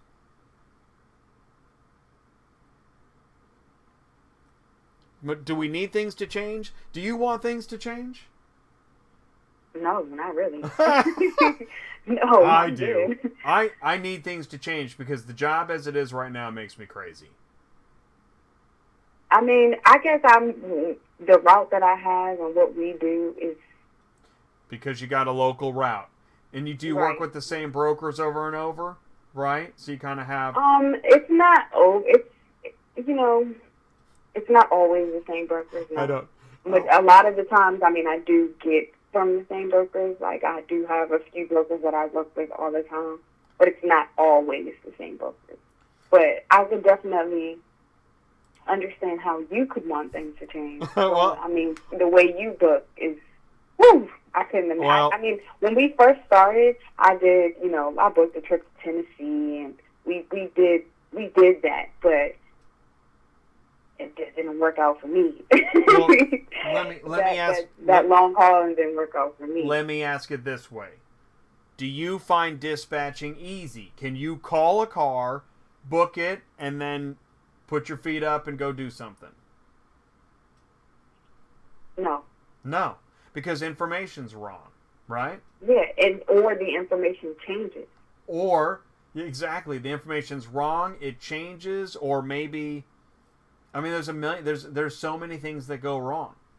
Yeah. So, because Yeah. when you book a car, can you rely on that being the correct information? No, absolutely not. That's why you have to call the auction, especially if you're dealing with the IA auction. Those salvage auctions. If you don't call, you might as well not even send the drop. There's no actually, and when you book a car, there's no fields to help you make sure you did it right. When you're a new dispatcher, you actually think that when you call a car and book it, you're done. Yeah, most definitely. You think, most definitely. Yeah, you think that all the information's correct. You think that because you have the dispatch, you basically just go pick up the car. You don't even know that you need lot number, buyer number. There's no information on the dispatch sheet that helps you connect to the pickup location. Right. Yeah, no. I mean, when we first started, I didn't used to call. Right. I didn't used to. I mean, just like show now up. I have like a spread, like a piece of paper that says, okay, ask these questions when you call the auction. I didn't have that before. Exactly. It was like, oh yeah, the broker gave me this car. I go pick this car up, and then when they got there, the car would not be there. Their car doesn't run and drive because we don't have winches on our truck, so I have to make sure these cars run and drive. I have to make sure that the owner, you know, has called to allow the auction to release the title to us. And it's just a lot. That's right. It's a lot. What? Yeah. I mean, how do you navigate, or rather, why do you have to navigate whether a car is even paid for? Right. I mean yeah. That's ridiculous. That's a lot of the times I'll get cars dispatched, you know, like I'll call, check on, they're not paid for. So what if somebody built a technology that had a field in the dispatch sheet that could actually help you check that, help you take care of that question? Wouldn't that be amazing? I feel like it would, but me knowing the business, I would still want to call. Well, exactly. Like I'm with you. A broker, I don't rely on anything a broker tells me whatsoever. Well, and that's the thing, though. I mean, we know that there are electronic systems to manage inventory. You can go to the store and they can tell you how many, BR52s they have. Right. Or it's on their inventory system. But you can't go to an auction and know whether or not the car's been paid for. Right. That's kind of weird. All right. Anyways, well, listen, I've raised a lot of questions. I knew you could help me raise some of those questions. We got to every time I do a phone call too, I never know exactly what I'm getting myself into. So, and then having no internet or YouTube or whatever. Well, this is just the craziest show of all shows. So, thank you for taking the time to join me tonight on the show, and keep us posted. Of what's happening. I mean, I guess we'll see you on Facebook. That's where I saw you with the paper comment. But if there's something, if something comes up that you think I should know, and that's an update of what we've talked about, will you please send me an email and let me know? Yeah, sure, no problem. Awesome. Well, listen, thanks again, and keep in touch. All right, thank you for having me. All right, take care. All right, see ya. Okay. Well, what we're going to do now is, I still have no YouTube, but I think the show is still live, which is pretty cool. So let's go to, let's take Tera off the screen there. Yeah, since I'm running late, maybe we'll do industry news at the end of the show.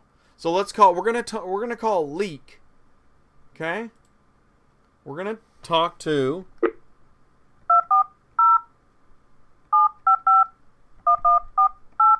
Trucking with Leek. So, Leek is a YouTuber, and just found his channel. And, by the way, well, let's see here. Oh, it's performing? Hello. Hey, Leek. It's Jay at Auto Transport Intel. Hey, how's it going? Hey, can you hear me okay? Yeah, everything's fine. Sounds good. Alright, cool. It's interesting. Like YouTube's down. Oh, the YouTube is down in some areas. Where are you at? Oh, wow. Yeah. I'm in Gary, Indiana right now. Let me know if you can log into YouTube. It sounds like Indiana has YouTube. Okay, 1 second. Okay, and California's out. I don't know what it is. It's weird. Virginia's down. California's down. I see what you're saying. I just went on and said error loading. Yeah.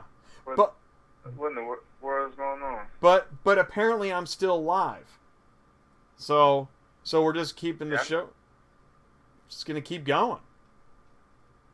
But I was gonna show your channel, but I can't because I can't log into YouTube. that sounds like my kind of luck. Right? Well, that's actually why I wanted to have you on the show. So I know earlier I said that we're just talking and we're hanging out. But I was kind of scatterbrained today because really I was dispatching all day, barely had time to work on the show. What I am talking about tonight is, does car hauling look easy? Do you think people think it's easy? I don't think it's easy at all, actually. To me, it's like, because I used to do refrigeration at first. I used to haul refrigerated products and stuff like that. So that was kind of like just bumping the docks and letting them load it for you. But this car haul is like a whole nother beast. It's like, you gotta, some areas, in some instances, you gotta find your vehicles yourself. Do the inspection, then you gotta load them. Then you might run into areas while you're loading them, like as far as height requirements and stuff like that. And then you gotta take the long drive depending on how far you go. So it's not easy at all if you ask me. Yeah, no, I agree with everything you said. I mean, I don't think it's easy. I know that the more I dispatch, the more difficult I think it is to be a car hauler. And I think that I actually kind of remember early on, I had no idea how hard it would be for a car hauler to just, you may have to shuffle loads. You have to consider all the dimensions. If you have a high mount, I mean, I didn't think about any of that stuff.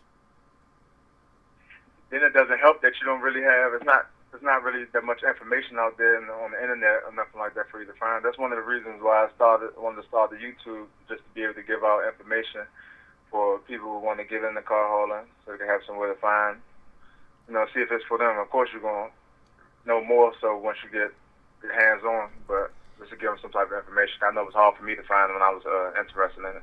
You know what's interesting to me is early on when I saw some videos, there was a video of a guy like dumping $100 bills in the seat. Have you seen that video? No, I don't think I saw that one. I don't. It used to be near the top, like I don't know, get filthy rich car hauling. Nah, that's not. But I mean, I don't understand it. Yeah. Mhm. What size car hauler do you have? I'm working on a 9 car. You are. Wow. All right. Yeah. And are you do you work with a company? Are you on your own? Yeah, I'm company at the moment, 1099 right now. Okay. In the process of working to get my own equipment now. That's cool. Actually, saving up money and stuff for that now. That's a recommended way to go because that way it's kind of like on the job training, right? Right. Yeah. And then I always like working because I knew coming in the trucking, I always wanted to have my own equipment and work for myself. So I always like working for smaller companies because they kind of like tend to throw you out there in the fire and you get a lot more hands-on experience versus if you work for like a bigger company where they kind of like have everything laid out for you. So I kind of like the rough patch because I figure that's the best way to learn. Well, right, because they keep you booked, right? Right, they do. You don't have to worry about the dispatching. Ooh, hey, check this out. I'm back. Oh, man, I'm back in the live chat. Oh, my gosh. Yeah, I just went on YouTube. Yeah, it's back up. YouTube fixed it, and we're still live. That's insane. So we're live right now, or we're not live? We're still live. Okay. And I don't even know how, honestly. That's crazy. Yeah, I never saw YouTube go down before. This is something new. I spend a lot of time on there. Yeah, no, exactly. I'm on YouTube every day. I bet you are too.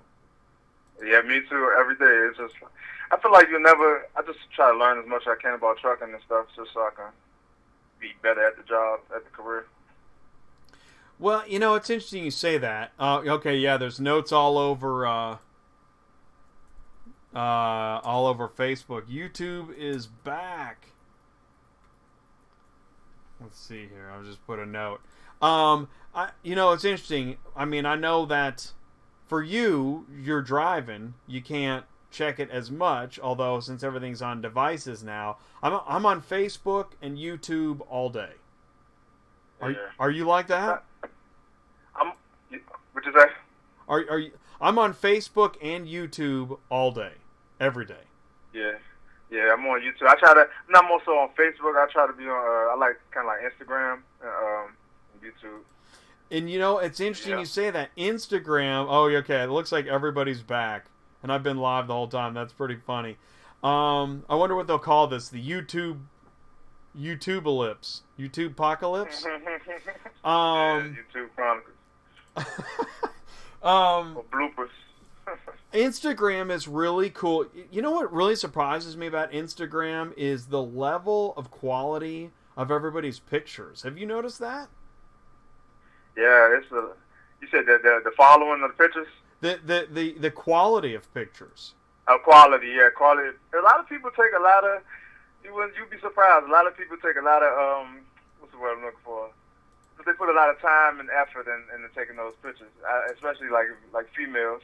If you spend time around females, they can take 1,000 pictures, and then when they post it up, that one perfect picture, that's all you see, but you didn't see the behind the scenes. From get that picture. Yeah, that is true. Well, there are a lot of people on Instagram, and you know what's interesting? You ever think about what makes you like? I'm talking about car haul. I'm focusing on car hauling business right now. Like when I see a loaded car hauler, it makes me want to like it. I like seeing full trailers rather than an empty flatbed or something like that. I guess that means that I'm pro car hauling business because I want to see people full. Yeah, I love it. It's very exciting, and I like.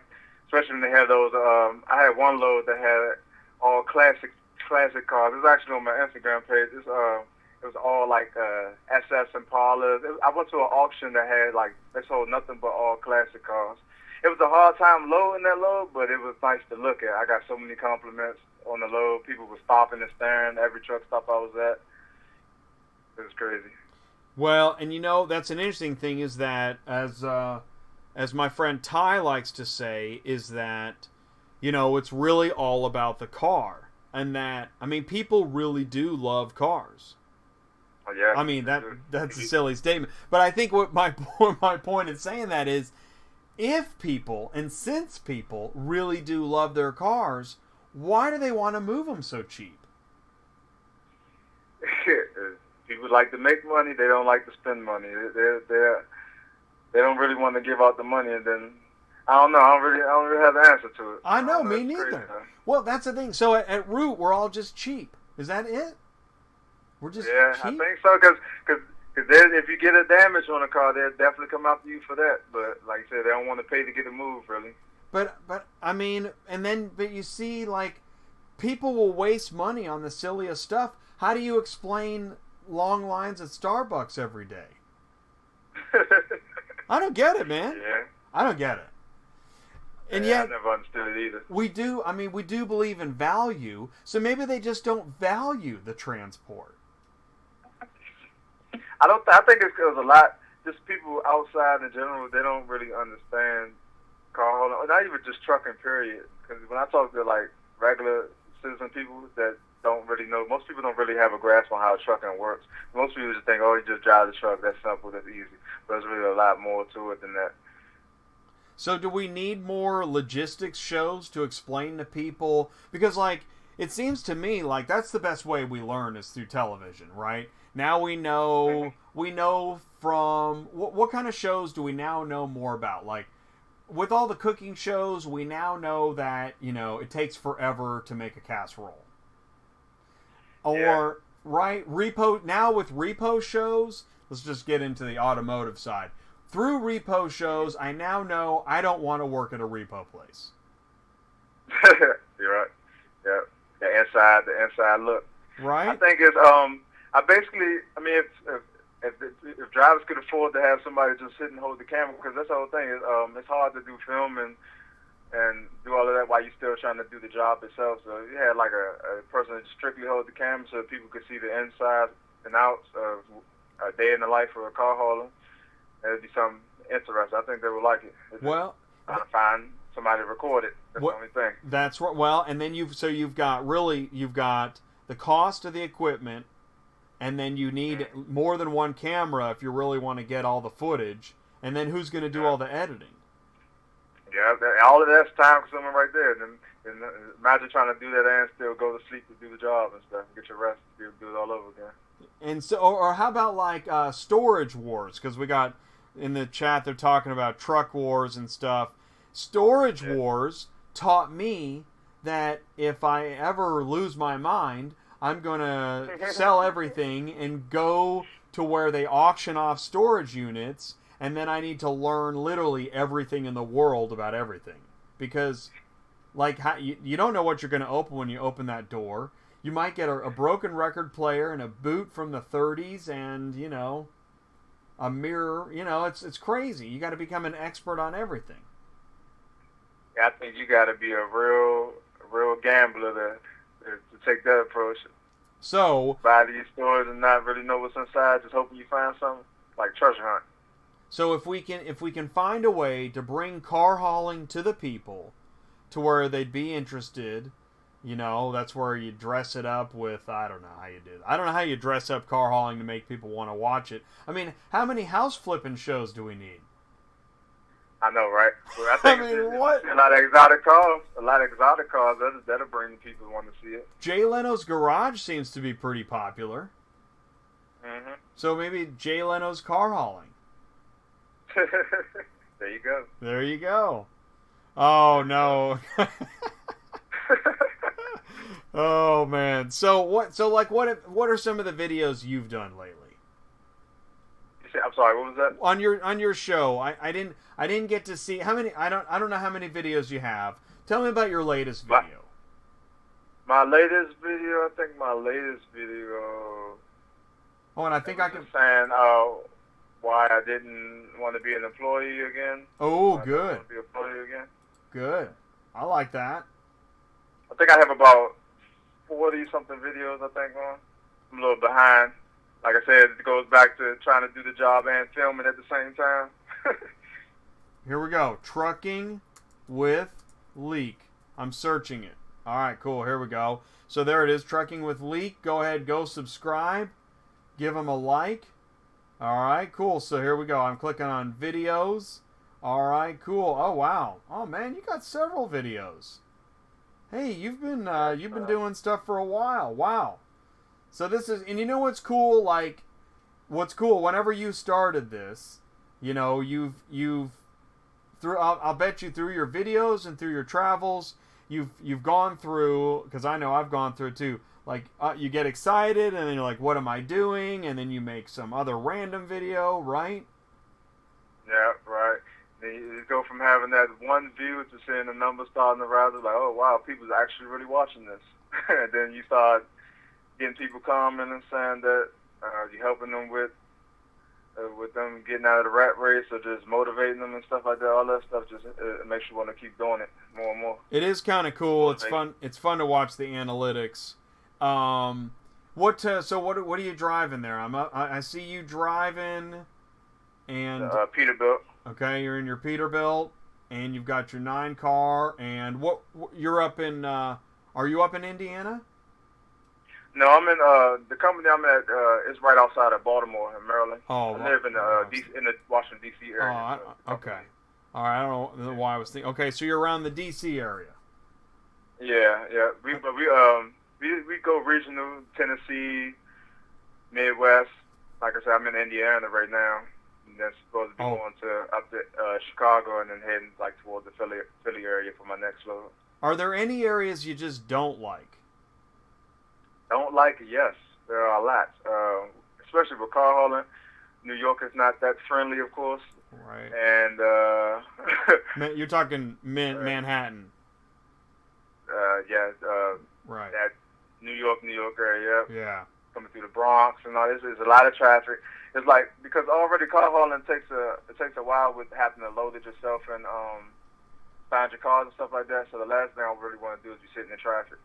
I need to be on the highway where I can actually try to make up some of this time, from loading and stuff like that. It's crazy is that traffic, that'd be terrible to sit there watching your ELD counting down. Man, it's dreadful, man. I just, it's like I don't know, it's like waiting your death. It's crazy. Really, that sounds awful. In fact, the footage of, I think there was some like interstates shut down from ice, snow, or just even a bad accident. That's terrible. I think I'd freak out. Yeah. And then the worst part too is because like the places you go to pick up your vehicles, like I don't know if they don't care or they're just not aware of the whole time thing, but you have a lot of times where people just be wasting your time. It's like you might go to a facility like. Just a couple of days ago, I had to go to a rental place to pick up some vehicles, and they didn't have the vehicles ready. So me and the guard was like walking around trying to find the vehicles, and the other person didn't know if they was in the system or not. Just wasting time, unnecessary time. Time is money. Yeah, no, it is, and it's like, it's interesting. So, Vinny says he doesn't like Detroit. How do you feel about Detroit? I haven't been up Detroit since car hauling yet. I've been in there driving box trucks, but not car hauling yet. For cars, what's interesting is Detroit's one of my favorite places as a dispatcher to find cars. But oh yeah, because automotive. There's good paying cars coming out of there all the time. Whereas I don't say that about Chicago. I don't send drivers to Chicago. I think of Chicago kind of like New York. I know that it's pretty crazy, yeah. Yeah, I'm dreading it in the morning. I'm gonna try to get ahead of it. Try to leave early enough to try to beat the traffic, or leave right after one or two. I don't really know yet. It's like Los Angeles. It's pretty bad. It's like Los Angeles. Los Angeles is never good to drive. Never. Oh yeah, that's dreadful too. Oh yeah, I hate I don't like Atlanta either. I've heard that. Atlanta is no truck. There's no truck parking. This is like it's no truck parking. Then the traffic is crazy there also. There's another thing. That's another thing about car hauling. Well, in trucking, some of this stuff applies to trucking. Some is car hauling, but it's hard to believe what's happening with parking spots. Oh yeah, since the ELD kicked into effect, if you don't get to a truck stop, I would say before 4 or 5 in the afternoon, in the evening, good luck finding parking, especially with car hauling, because it's like if you have like a 9 car like what I have, these are longer than the average truck and trailer, so it's like you can't just park these anywhere. On top of that, you don't want nobody to hit your cars on here. That's too much paperwork to have to worry about. But, so you want to kind of like park away from everybody. Can you believe that part of your concern includes parking?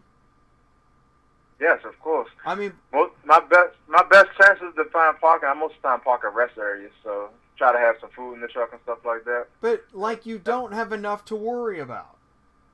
Yeah, you got to worry about parking too. It'd be like people worrying about getting to bed. Do people worry about getting to bed? No. I know, right? Are we going to in the future? Maybe. Yeah, it's endless list of things to worry about out here. Right. In fact, I have trouble sleeping sometimes. And sometimes it's dispatching that keeps me up at night. Do you have trouble sleeping anytime?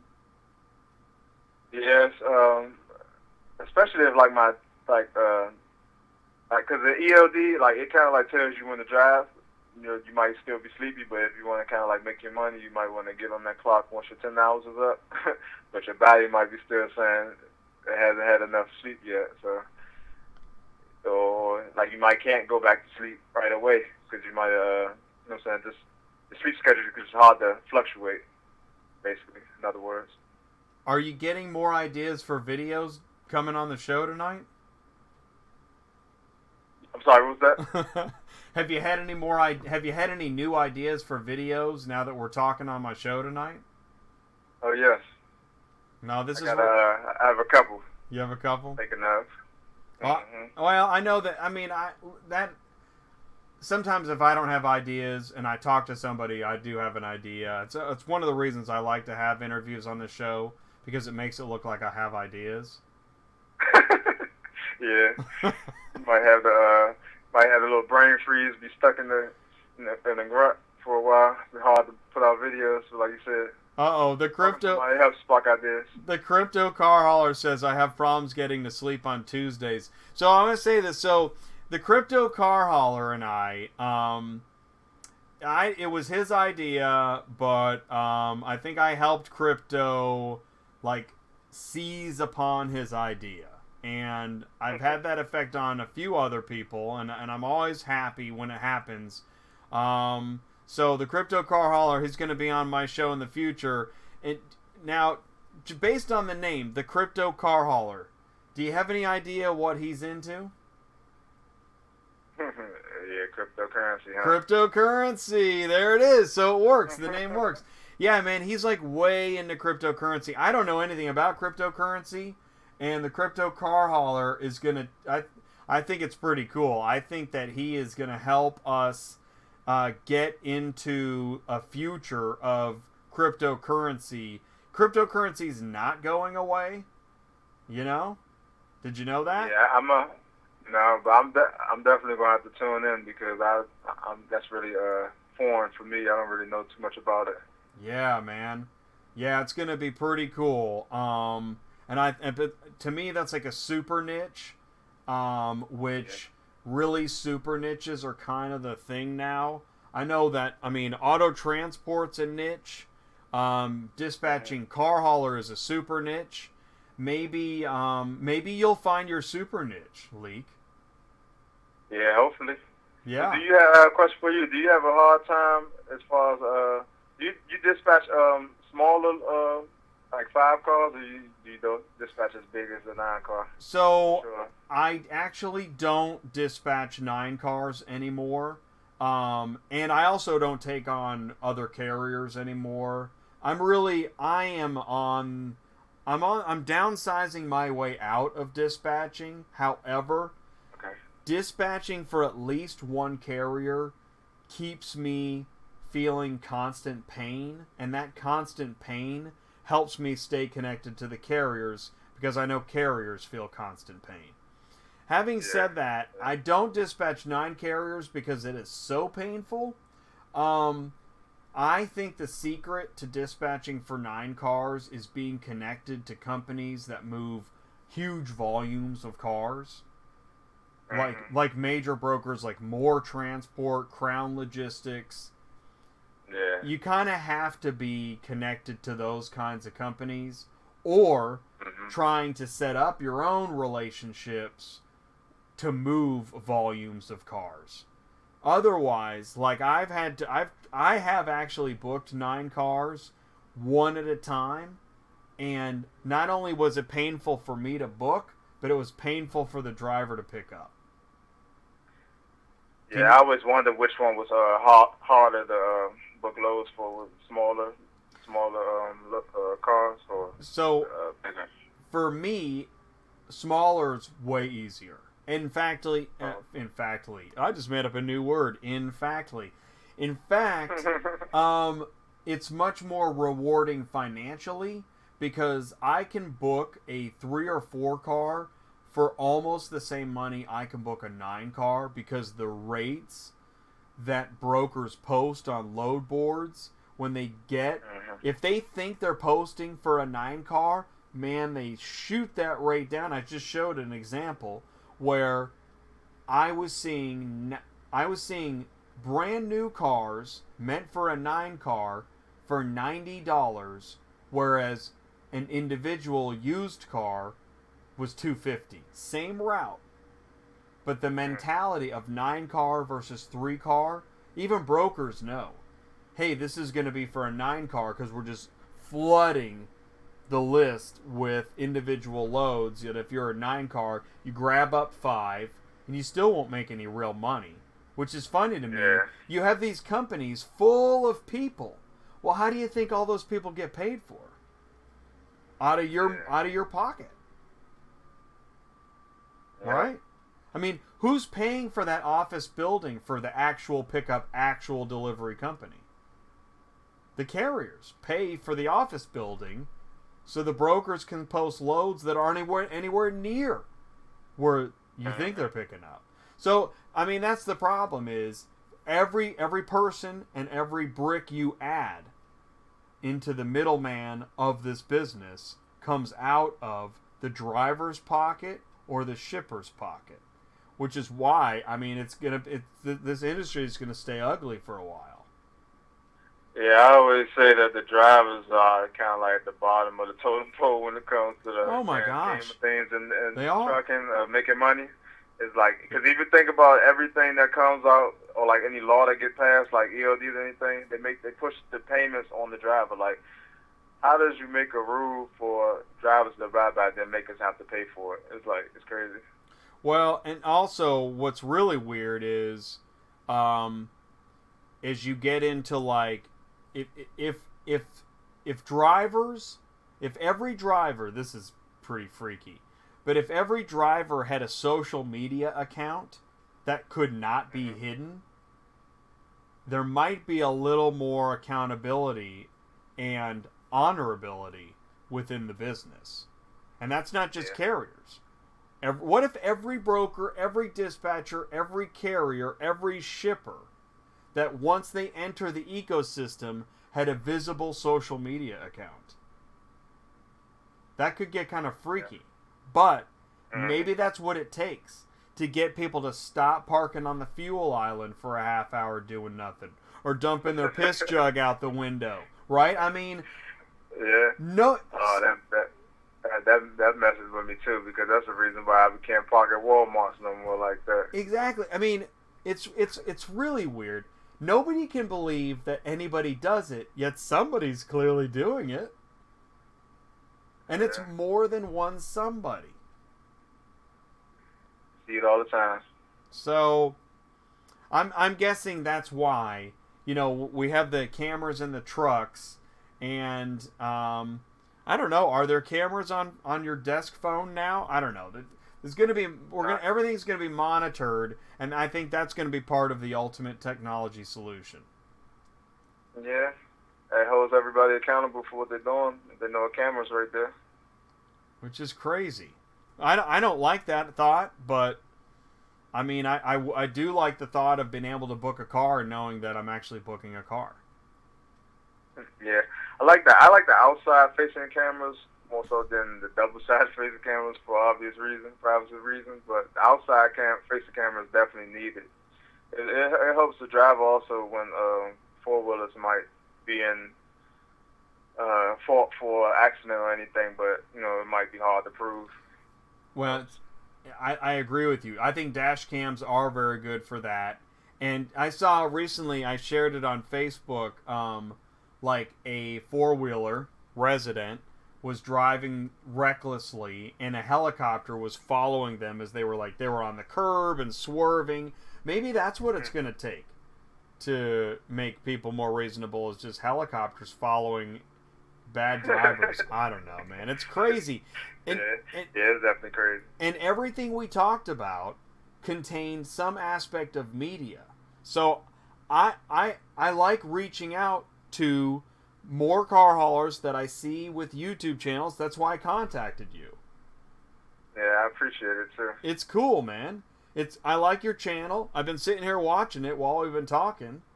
And between talking to you, seeing you on the video, yeah, man. Welcome to the car hauling ecosystem, dude. I'm finally official now. Well, that's, you know, and that's probably, it's not fair of me to say it that way. But the thing is that, you know, right? Because you were already here. Hey, how long you been doing the channel? I haven't been doing it long, maybe like 6 or 7 months. Yeah? Had you ever seen my channel?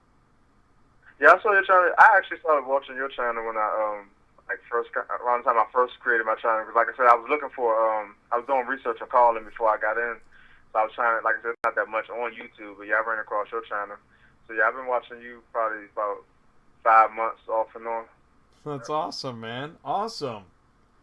Well, maybe if we're ever, well, for right now, because you're working for a company, you're on different routes, so we may not overlap now, but I'm in Kansas City, and I say to anybody, and this goes for anybody, if you're in Kansas City, you want to collaborate on a video, let's do it. Okay, I appreciate it. Are you going to any other I was thinking about considering going to one of the truck shows. I'm so glad you said that, man. Yes, I am going to Matt's 2019. Which one is Matt? I get confused. Matt's, which one is that? That's not the one in Dallas, is it? Which one is Matt? Matt's is Louisville, Kentucky. Louisville? Okay. Yeah. End of March 2019.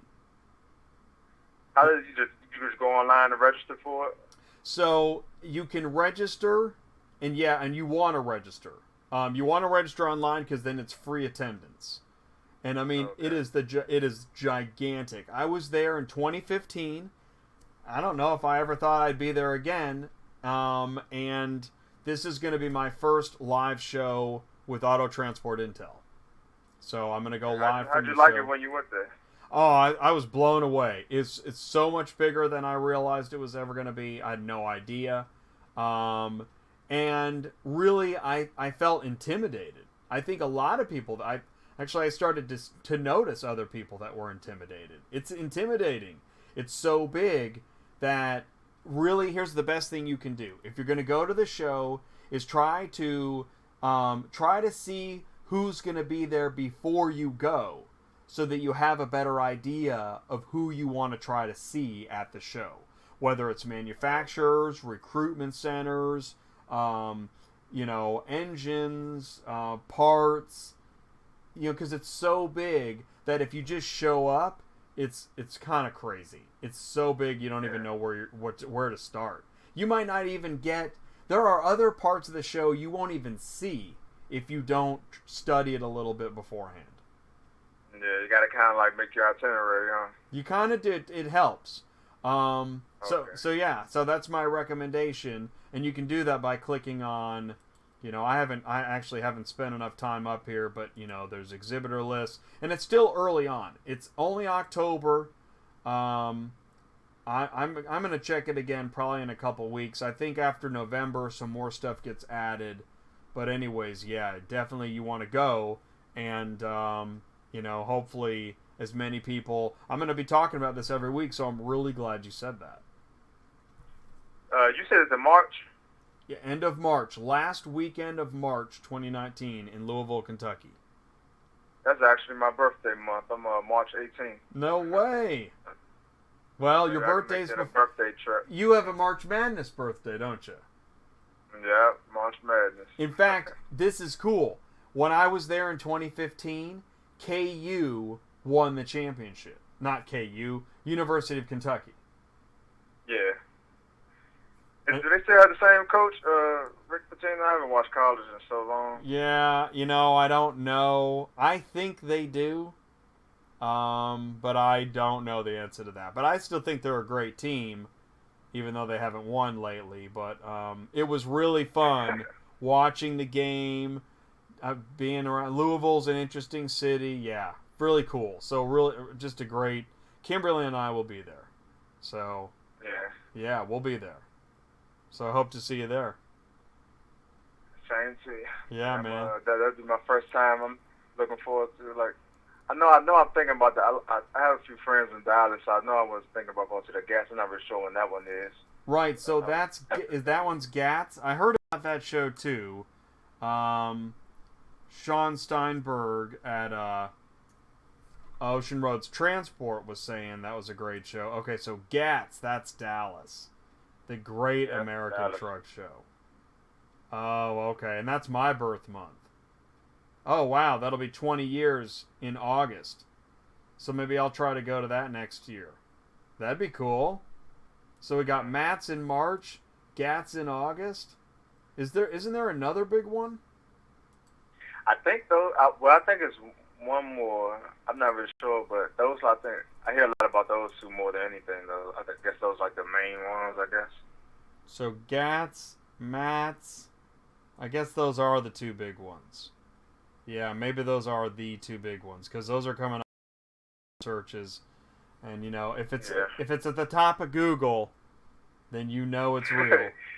Yeah, Google has everything, man. Dude, what's up with that? That's like I say, it's so much easier these days with the internet. Cause like I said, if you don't know anything, just Google it. You don't know how to fix something, Google it. I Google. In fact, I get frustrated when I type in let's say I'm booking a Chevy Malibu, and I put in 2005 Chevy Malibu dimensions, and I can't get the specs. I'm getting all these ads and the type of leather, and I'm like, man, come on, you're right. So I think when I watch, I think you're the reason why I Googled dimensions. I think when I first was getting in the call, and I think you said something about that on one of your shows, and I started doing it because it helps with me knowing where I want to position the vehicles at on the truck to know how long they are and stuff like that. So I actually picked that up from you, I think. Oh, that's awesome. Hey, that's pretty cool. Yeah, I was taught to find out dimensions. I mean, we could Google dimensions back in 2012. Mainly because as a dispatcher, you got to know that, okay, you can't fit 3 sprinters on a wedge. And then when you get into an easy 4 or a 5 car, you've got to put sedans in the belly. That's kind of how it started for me.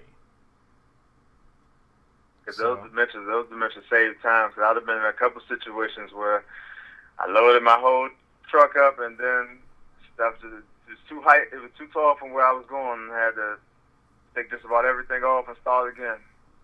I had some rough nights out here. Oh yeah, no, and that's exactly. So it's really interesting, man. Man, that's kind of cool that you saw my channel. I didn't know that. That's kind of fun for me. So I appreciate that. I thank you for watching the channel. No problem. It's cool, man. Well, listen, let's do this. Keep in touch with me. Do you know my email address? It's autotransportintel@gmail.com. I don't know if we... yeah. So it's the name of my channel at gmail.com. And if anybody wants to ask you a question or find out more about your channel, how do they get a hold of you? Like I said, they can either go to the YouTube channel, is Trucking with Leek. That's Leek, L-E-E-K. And Instagram is the same thing, Trucking with Leek. Or they can hit me on the email at truckingwithleek@gmail.com. Cool. I'll be glad to help anybody with any questions they may have. Truckingwithleek@gmail.com. Awesome. That's awesome, man. Well, I like your channel. I'll look forward to more videos. And if there's anything I should know or you want to collaborate, whatever it is, man, let me know how I can help. All right, thank you. I have a couple upcoming videos too, so just be on the lookout. Okay, well, I'm already subscribed. I've already clicked the notification bell. I'm subscribed. Wait a minute. Oh, now now I clicked the notification bell. So I'm subscribed. Oh, did I like it? Oh, look at that. I liked it. I subscribed. I clicked the notification bell. I'm ready to go. I look forward to maybe do this again sometime. Okay, man. That sounds good, man. Thanks again for your time tonight. Great talking to you. Great meeting you. It was really a lot of fun. All right. All right, man. Have a good night. All right, you too. All right, see ya. That is pretty cool. Man, I just met Leek today. That's literally the longest we've ever spoken. And I really do mean... Where's my... Let's see here. I'm discombobulated. I really do mean that if you're in the Kansas City area and you want to collaborate, let's do it, because it's really cool. I like it when so what I do is I Google car hauling. I Google it in Google, and I also put it into YouTube. And if I see a name from a YouTuber that I haven't seen before, I check out the channel and invite them to come on the show. Now, not everybody says yes. There's folks that definitely haven't said yes. That's okay. And then there's folks that have said yes, and I enjoy it every time. It's really fun to meet new people and talk about what's going on out there. I think that's one of the grassroots ways of helping improve the ecosystem. And there's Sylvia. What's going on? How you doing? Shaggy's with us. What's up? Yeah, you liking the show? Man, I'm just glad we're still live. I can't even believe it. So we've had some... now we've got video output low. YouTube is not receiving enough video. So how does it look? Can you guys see me? Can you hear me? It's crazy. What a crazy day. YouTube was down. But auto transport into... Okay. All right. So what are we doing? We're at 2.25 hours, but I feel like we're gaining some momentum back. Mike, are you still with us? I don't even know if Mike is with us. Crypto Car Hauler's with us. Maybe, hey, wait, did Crypto... Oh, Crypto... No, Crypto... Okay, he's got an early morning. Okay, Miguel's back. Grant the Expeditious Hauler is back. What's up, guys? It's great to see you guys again. I know that was weird, where everybody had to run for their bunkers. Hey, back, I was looking at cars. Oh, really? Cool, man. Are you Limo Joe? Are you booking cars? Are you dispatching for car haulers? What's the story? Oh, by the way, yeah, let's do this. Oh, and we never did industry news. Let's do industry news. Who wants to do some industry news? Let's do it. We looked at a couple things, but let's get into that. That's a great idea. Or maybe not. Well, we're going to do it anyways.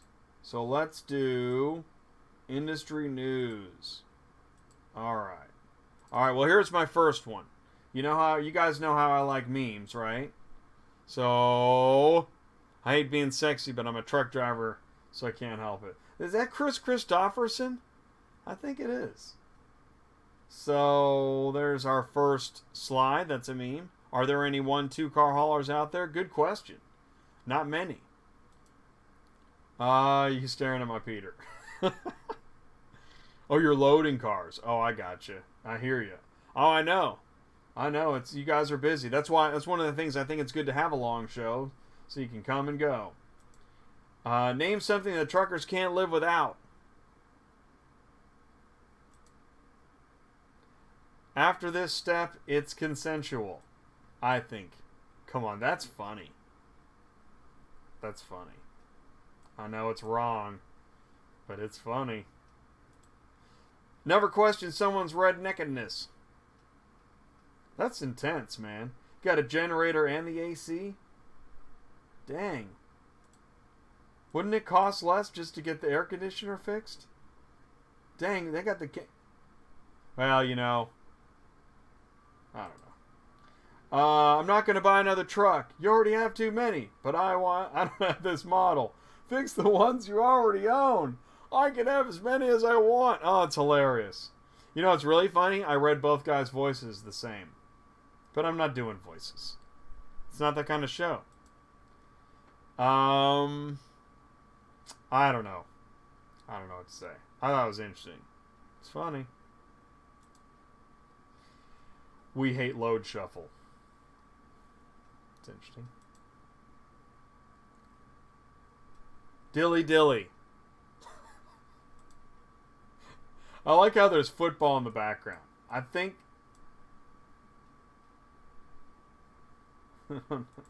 have you done your research? Let's see here. I like how the football game's in the background. That's what I was saying. And then you got the Ram truck, you Bud Light. Oh, that's a good one. Okay. When the donut delivery truck has a tail light out. That's strange. That's a strange one. Is that strange to you? That's strange to me. Looks like we're having pizza for dinner. There were a lot of comments on this one. Man. Look at that. Just take it in, dude. Oh my gosh. I mean, the wreck sucks. And the traffic sucks. And that's a lot of pizza. These wrecks are crazy, man. They're crazy. They're not all steer tires. Somebody's texting somewhere.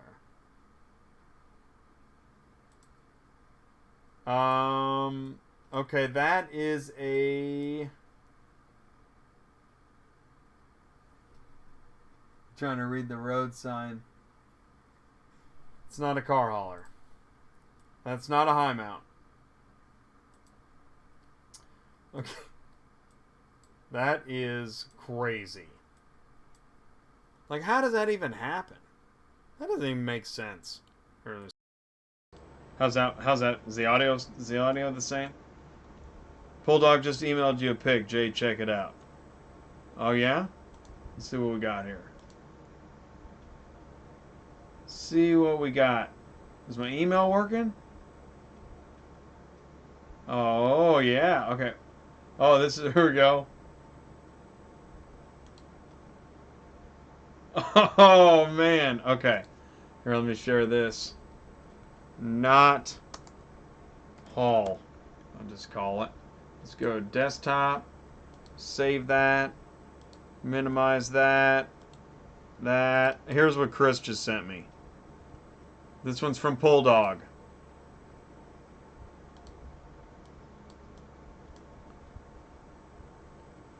Wow. Wow, that's crazy. So what'd they do? Put some ramps in the back and drive it up? Because I don't know how else they get that in there. I don't know why you'd do that. Why wouldn't you just drive it? Maybe it's not. It's an in-op. It's a start and lurch. It's my guess. I don't know. That's crazy, man. That is weird. I have never seen that. It's amazing what we see. And stuff we've never seen before. Oh yeah, here. Yeah, here's another one we've never... Dude, how do you not read that sign? How do you... I don't even understand this one. Don't you hate it when you can't make any sense of it at all? I just can't make sense of that at all. Nothing. I got nothing. Scariest pumpkin. Check. That's pretty good. That's pretty good. That's why I included that one, because, you know, good carving has its place. Alright, what else we got here? Oh, thought you were having a bad day? At least you're not this guy. Be happy. Nissan Altima versus Pole at Smyrna Walmart. That sucks. Man. Just another reason why car hauling is not easy. Sucks. Yeah, what happened here? I'm trying to... I could not figure this out either. Is that like a... Is that one of them, like, drop security gates? Look at that thing. It's not an American. I don't know where they are. Man, that thing tore up that car. Dang. That sucks. I found this one really interesting too, man. Where is that? You guys ever watch Lost, the TV series? That's what it makes me think of. That is really weird, man. That is just really old. That was a weird one too. Man, you gotta be careful. Like hurricane damage? I don't know what that is. Okay, there's your heated gloves. You guys know this one, right? It's that time, right? It's that time. Oh, here's one. Starting November 1st, all transporter car pullers must wear an orange vest while on Odessa, New Jersey property. Odessa will not provide vests for anyone. You must provide your own. So yeah, you got to be visible. Wear your vest, man. Safety first. Just a warning. The TA on council in Oklahoma City. There are a group of men scamming truckers out of their money, stating his wife won $100,000 in the casino and he'll give you money if you show your Class A and show them money and they'll double it. Watch the poor driver lose $700. Please be careful out there at any truck stop in OKC. Wow, man, that's a rough rig right there. Dang, dude. Is that necessary? Oh, here's a Ready Auto. Carrier update. Please note that Ready Logistics has zero tolerance if a client's physical vehicle is driven aside from the direct loading or unloading of a car without written authorization from Ready Logistics. If you are not set up as a driveway that carries appropriate credentials, you do not qualify as driveway carrier. Please pay close attention to the instructions. Failure to follow, as stated, will result in severing a partnership with Ready Logistics Central, Mannheim, or all three. Do not drive the customer's car other than to load. You guys have heard about this. Yeah, I've heard some crazy stories. Oh, here we go. I was talking about this earlier. Please note that excessive cancellations may result in United Road restricting or revoking your website privileges, even if it's 2 days advance notice and we post decimals on already low rates. Oh. Think I'm kidding? Not kidding. Hey man, you guys send it around. Listen, if you're gonna float garbage, and I gotta wade through the garbage, I'm gonna talk about it. Here's some. Oh, wait a minute. Here's some freight stuff. This is interesting. You're seeing some interesting freight. Night all. I'm off here for real. All right, Crypto. Thanks, man. Thanks for sticking around, buddy. We'll have you on a future show. Can't wait to talk to you more. Hey, Andy's back. Had to take care of some missing Mannheim gate passes. You don't say. Never heard of it. Hopefully you found them. Because that sucks. When it's after hours, what do you do, right? Don't you hate that? The office is closed and you're at the mercy of a... Don't you... When you call... where's my keys at? I don't know where my keys are at. But you know, when you call and you hear that shuffle, all you can hear is them shuffling around in the drawer. The gate pass shuffle. Oh, man. Yeah, so anyways, freight observations are that this past week, compared to the week before, you got a lot of negatives. So it's interesting. Winter is coming. This is interesting. OIDA put out a notice about UCR. So here we go. Here's your public service announcement. Be aware of providers offering pre-registration for 2019 UCR. The fee levels have not been approved, so don't be tricked. Don't get pricked. Don't get pricked on train fees, okay? So beware of this. Because you get the, you get the Ed McMahon and you're opening it up and you want $1 million and just sign here. Well, don't do that. Honey, that made no sense. I know. I get a ticket from the DOT for running out of washer fluid when I had a gallon in the truck, and this guy goes rolling on by like he isn't going to kill everyone on the highway. Yeah. I mean, Just saying. By the way, did you see what he's driving? Come on, man. Really? Seriously, dude. Like, that's not a good idea. I mean, really, don't do that. You don't want to do that. Right? 2017 violations per inspection rankings. This person says, wow, California ain't on there? Yeah, man, good point. What's number 1? Wisconsin? Why? Why is Wisconsin 1? That's weird, isn't it? That's strange. Arizona, Connecticut. It's pretty interesting. What else we got here? So this company wants you to, best case scenario, eat up half your trailer for 70 cents per mile for 3,000 miles. Who would take this? So I tried to, this one went around on Facebook. Oh, thanks, man. Thanks, Shaggy. Take care, buddy. I appreciate you tuning in. That's the mix. Yeah, man. LOL, that shuffle.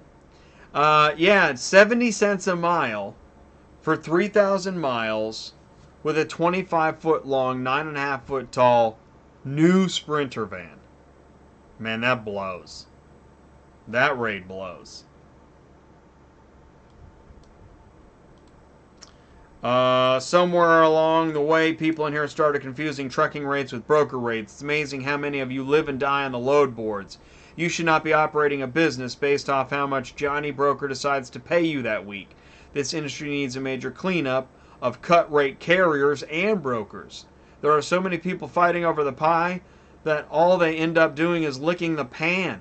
Sad reality is many companies are going to fail in the near future, and that's the best thing that could happen right now. Very, very interesting. Something to think about. Just called on a load to Dallas. Oh, load. Dallas to Olathe posted 800. He says it's been booked for 900, but it's yours if you'll do it for 850. Negative, not doing it for 2 reasons. Wouldn't do that to another driver, and too low. Blank logistics is the broker. Alright, so I try to be fair. I blanked out the name of the broker there, but that's what I'm talking about. Like, that's happening. The load is still posted, and if you'll do it for less, you can have it. Man, that's terrible. That's just terrible. Really? Is that what we've come to here? Oh my goodness. That stinks to high heaven. LMAO, if you're an OO, small fleet owner, just looking for info, this page is not for you. This page is ran by brokers who want to tell you this industry sucks right now because drivers are stupid and don't understand economics. You see why I think I did him a favor. He posted it.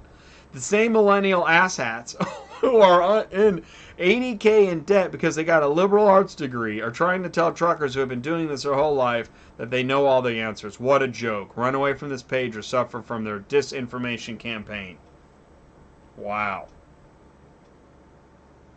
Something to think about, man. We are fragmented. And here we go. This is a real customer. Okay. Carrier says to the customer, just to confirm, do you want to cancel your confirmed booking with us and you'll go and find someone with guaranteed pickup? Yes. Sometimes people have to learn the hard way. Canceled. That's an immature response. We're a one-family car, and if I'm going to closing on the 22nd, getting on a plane right after, why can't you guarantee a car pickup 2 days before? Now, this is why I've got this pulled up here. So, yes, I understand that if you want to go swimming and you order a swimming pool, you might book a swimming party because you've been given an estimate on when the pool will be done. But do you book the party for the same evening as the estimated pool finished date? Dude, in car hauling, the reason they can't guarantee you a time and a day is because this business is so full of other misinformation that there's no way a carrier can know for sure that everything else is going to go right and he can do the pickup of your one family car. So the car hauler shows up, loads your car, and then you get on the plane, and then you get your champagne, and then you show up at Fantasy Island and tattoos there, and you get the lay, and then you're on the Love Boat, and life is exactly perfect. Man, it just doesn't work that way. This isn't pizza delivery. It's not a Taco Bell drive-thru. This isn't Amazon with guaranteed 2-day shipping and overnight free and Netflix and Hulu. It just isn't, man. I know, it seems weird, but it's not. And that's why we're talking about it. Well, why isn't the Earth square-shaped? Why can't humans breathe underwater? This is so awesome, says the carrier. Carrier says, oh, well, I guess I gotta do this. We have spent many emails and calls trying to educate you that there are not guaranteed time frames in this business, as there are too many factors. This is not Uber. It's not pizza delivery. If anyone is promising you that, that's because, then you are being lied to. The only guarantee can come from the actual truck driver on the way to you, hours from pickup. Truth. This carrier is telling the truth. And it's not that it's not like the customer is stupid. It's just the customer can't believe it. We are literally two worlds colliding.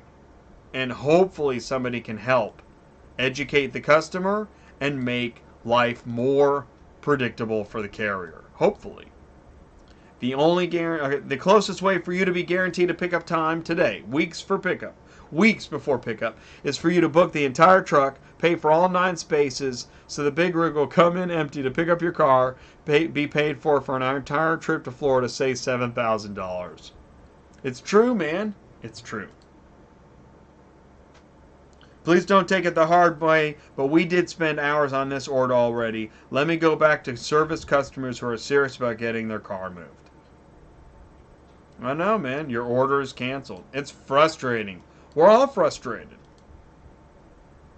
And Ziggy says, as the stories continue, the company is for sale. That company is sold. One company loses freight to another, always for 20% less. Brokers take 10%. Others 20%, now 30, 40, even 50% or more. Until we know our own wrath, and until we educate our customers, competition, and even the DOT, things will not change. They will not get better. OEMs now set the rates, not the trucking owners. Performance is hindered by delays at the pickups and drop-offs.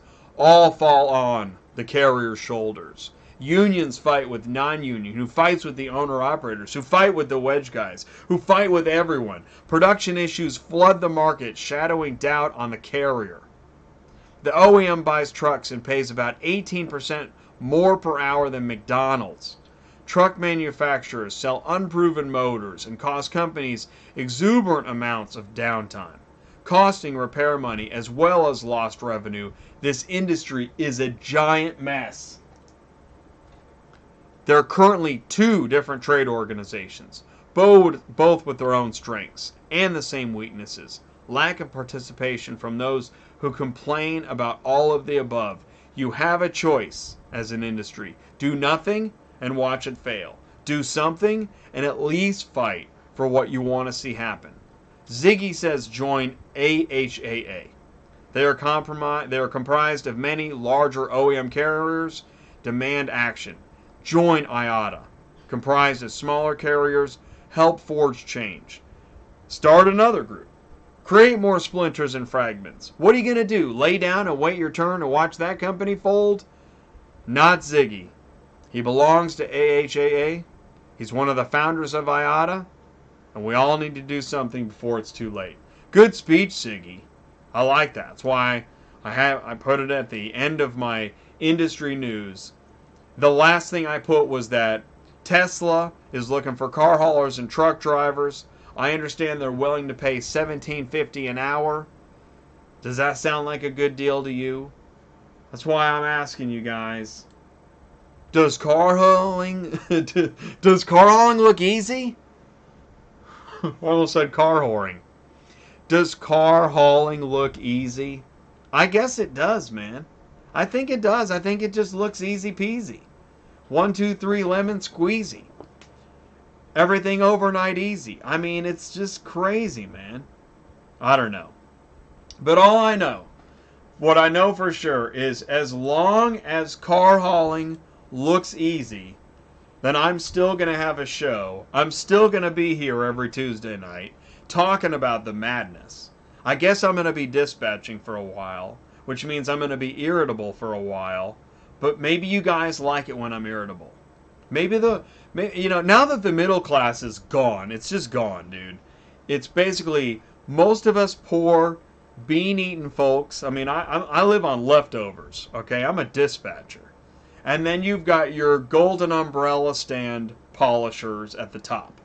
So you got a few guys at the top they watch their butler watch the servant from the back of the yacht from the stern to the bow. And then, they've got these guys at the top and they're lead generators or whatever. And then you got the rest of us at the bottom scraping by. We'll take any in-op that you posted as a start and lurch, and now it's a pile of garbage, and we got to take it, I guess. I guess that's what we're doing, because it just looks so easy, I guess. Until somebody, please, builds better technology. I'm begging you. And you're calling me, and that's interesting. So let's do this, man. Let's make something better so that we can bring it to the folks, so that they're not losing their minds. Showing up at locations after hours, the office is closed, everybody's gone, can't pick up the car. Can we at least stop that? I mean, I know, KAR, Cars Arrive Network, and Mannheim's. Well, that's Odessa. I'm getting tired. But my point is, can't the auctions be the first places to help figure some of this out? I need to contact that company with the garage door openers in the cars. I want to talk to them and see if we can get them to help us understand how in the future your job can at least get easier at the auctions. You should not have to pull into an auction, they fumble around in the drawer for keys, and you can't pick up your car and you got to stay the night because the gate pass didn't make it from the front door to the guard shack. At least that's got to stop. That should stop right away. Listen, guys, I'm here every Tuesday night. You know that if you need auto transport business coaching, somebody that is looking for that is something that I and my partner Ty can help provide. So if you're a new car hauling business, or if you know nothing, if you don't know anything about this industry and you still believe you want to get in, let me know. Send me an email, autotransportintel@gmail.com. Thanks for sticking with me through the hiccups. This was a crazy show. I can't believe that my live show actually made it to this point tonight. But you know what? Sometimes things just work. I don't know why. I don't know how they do. But always remember to subscribe, share, like, and comment. And I appreciate you guys watching Tuesday nights live on Auto Transport Intel. It is now time for me to start up the car hauler, maybe get some sleep, and I will see you guys. I'm going to probably do some, thanks for that, Grant. I appreciate it, man. I'm telling you, I always do some preaching on this show. I think I might do some car hauling dispatcher live again this week. I'm not sure. I did so much dispatching today, I can't believe I didn't go live. That's crazy. But anyway, here comes the car hauler. I'll see you guys again soon. There it is. All right, peace, guys. I'll see you next Tuesday night. Thank you so much.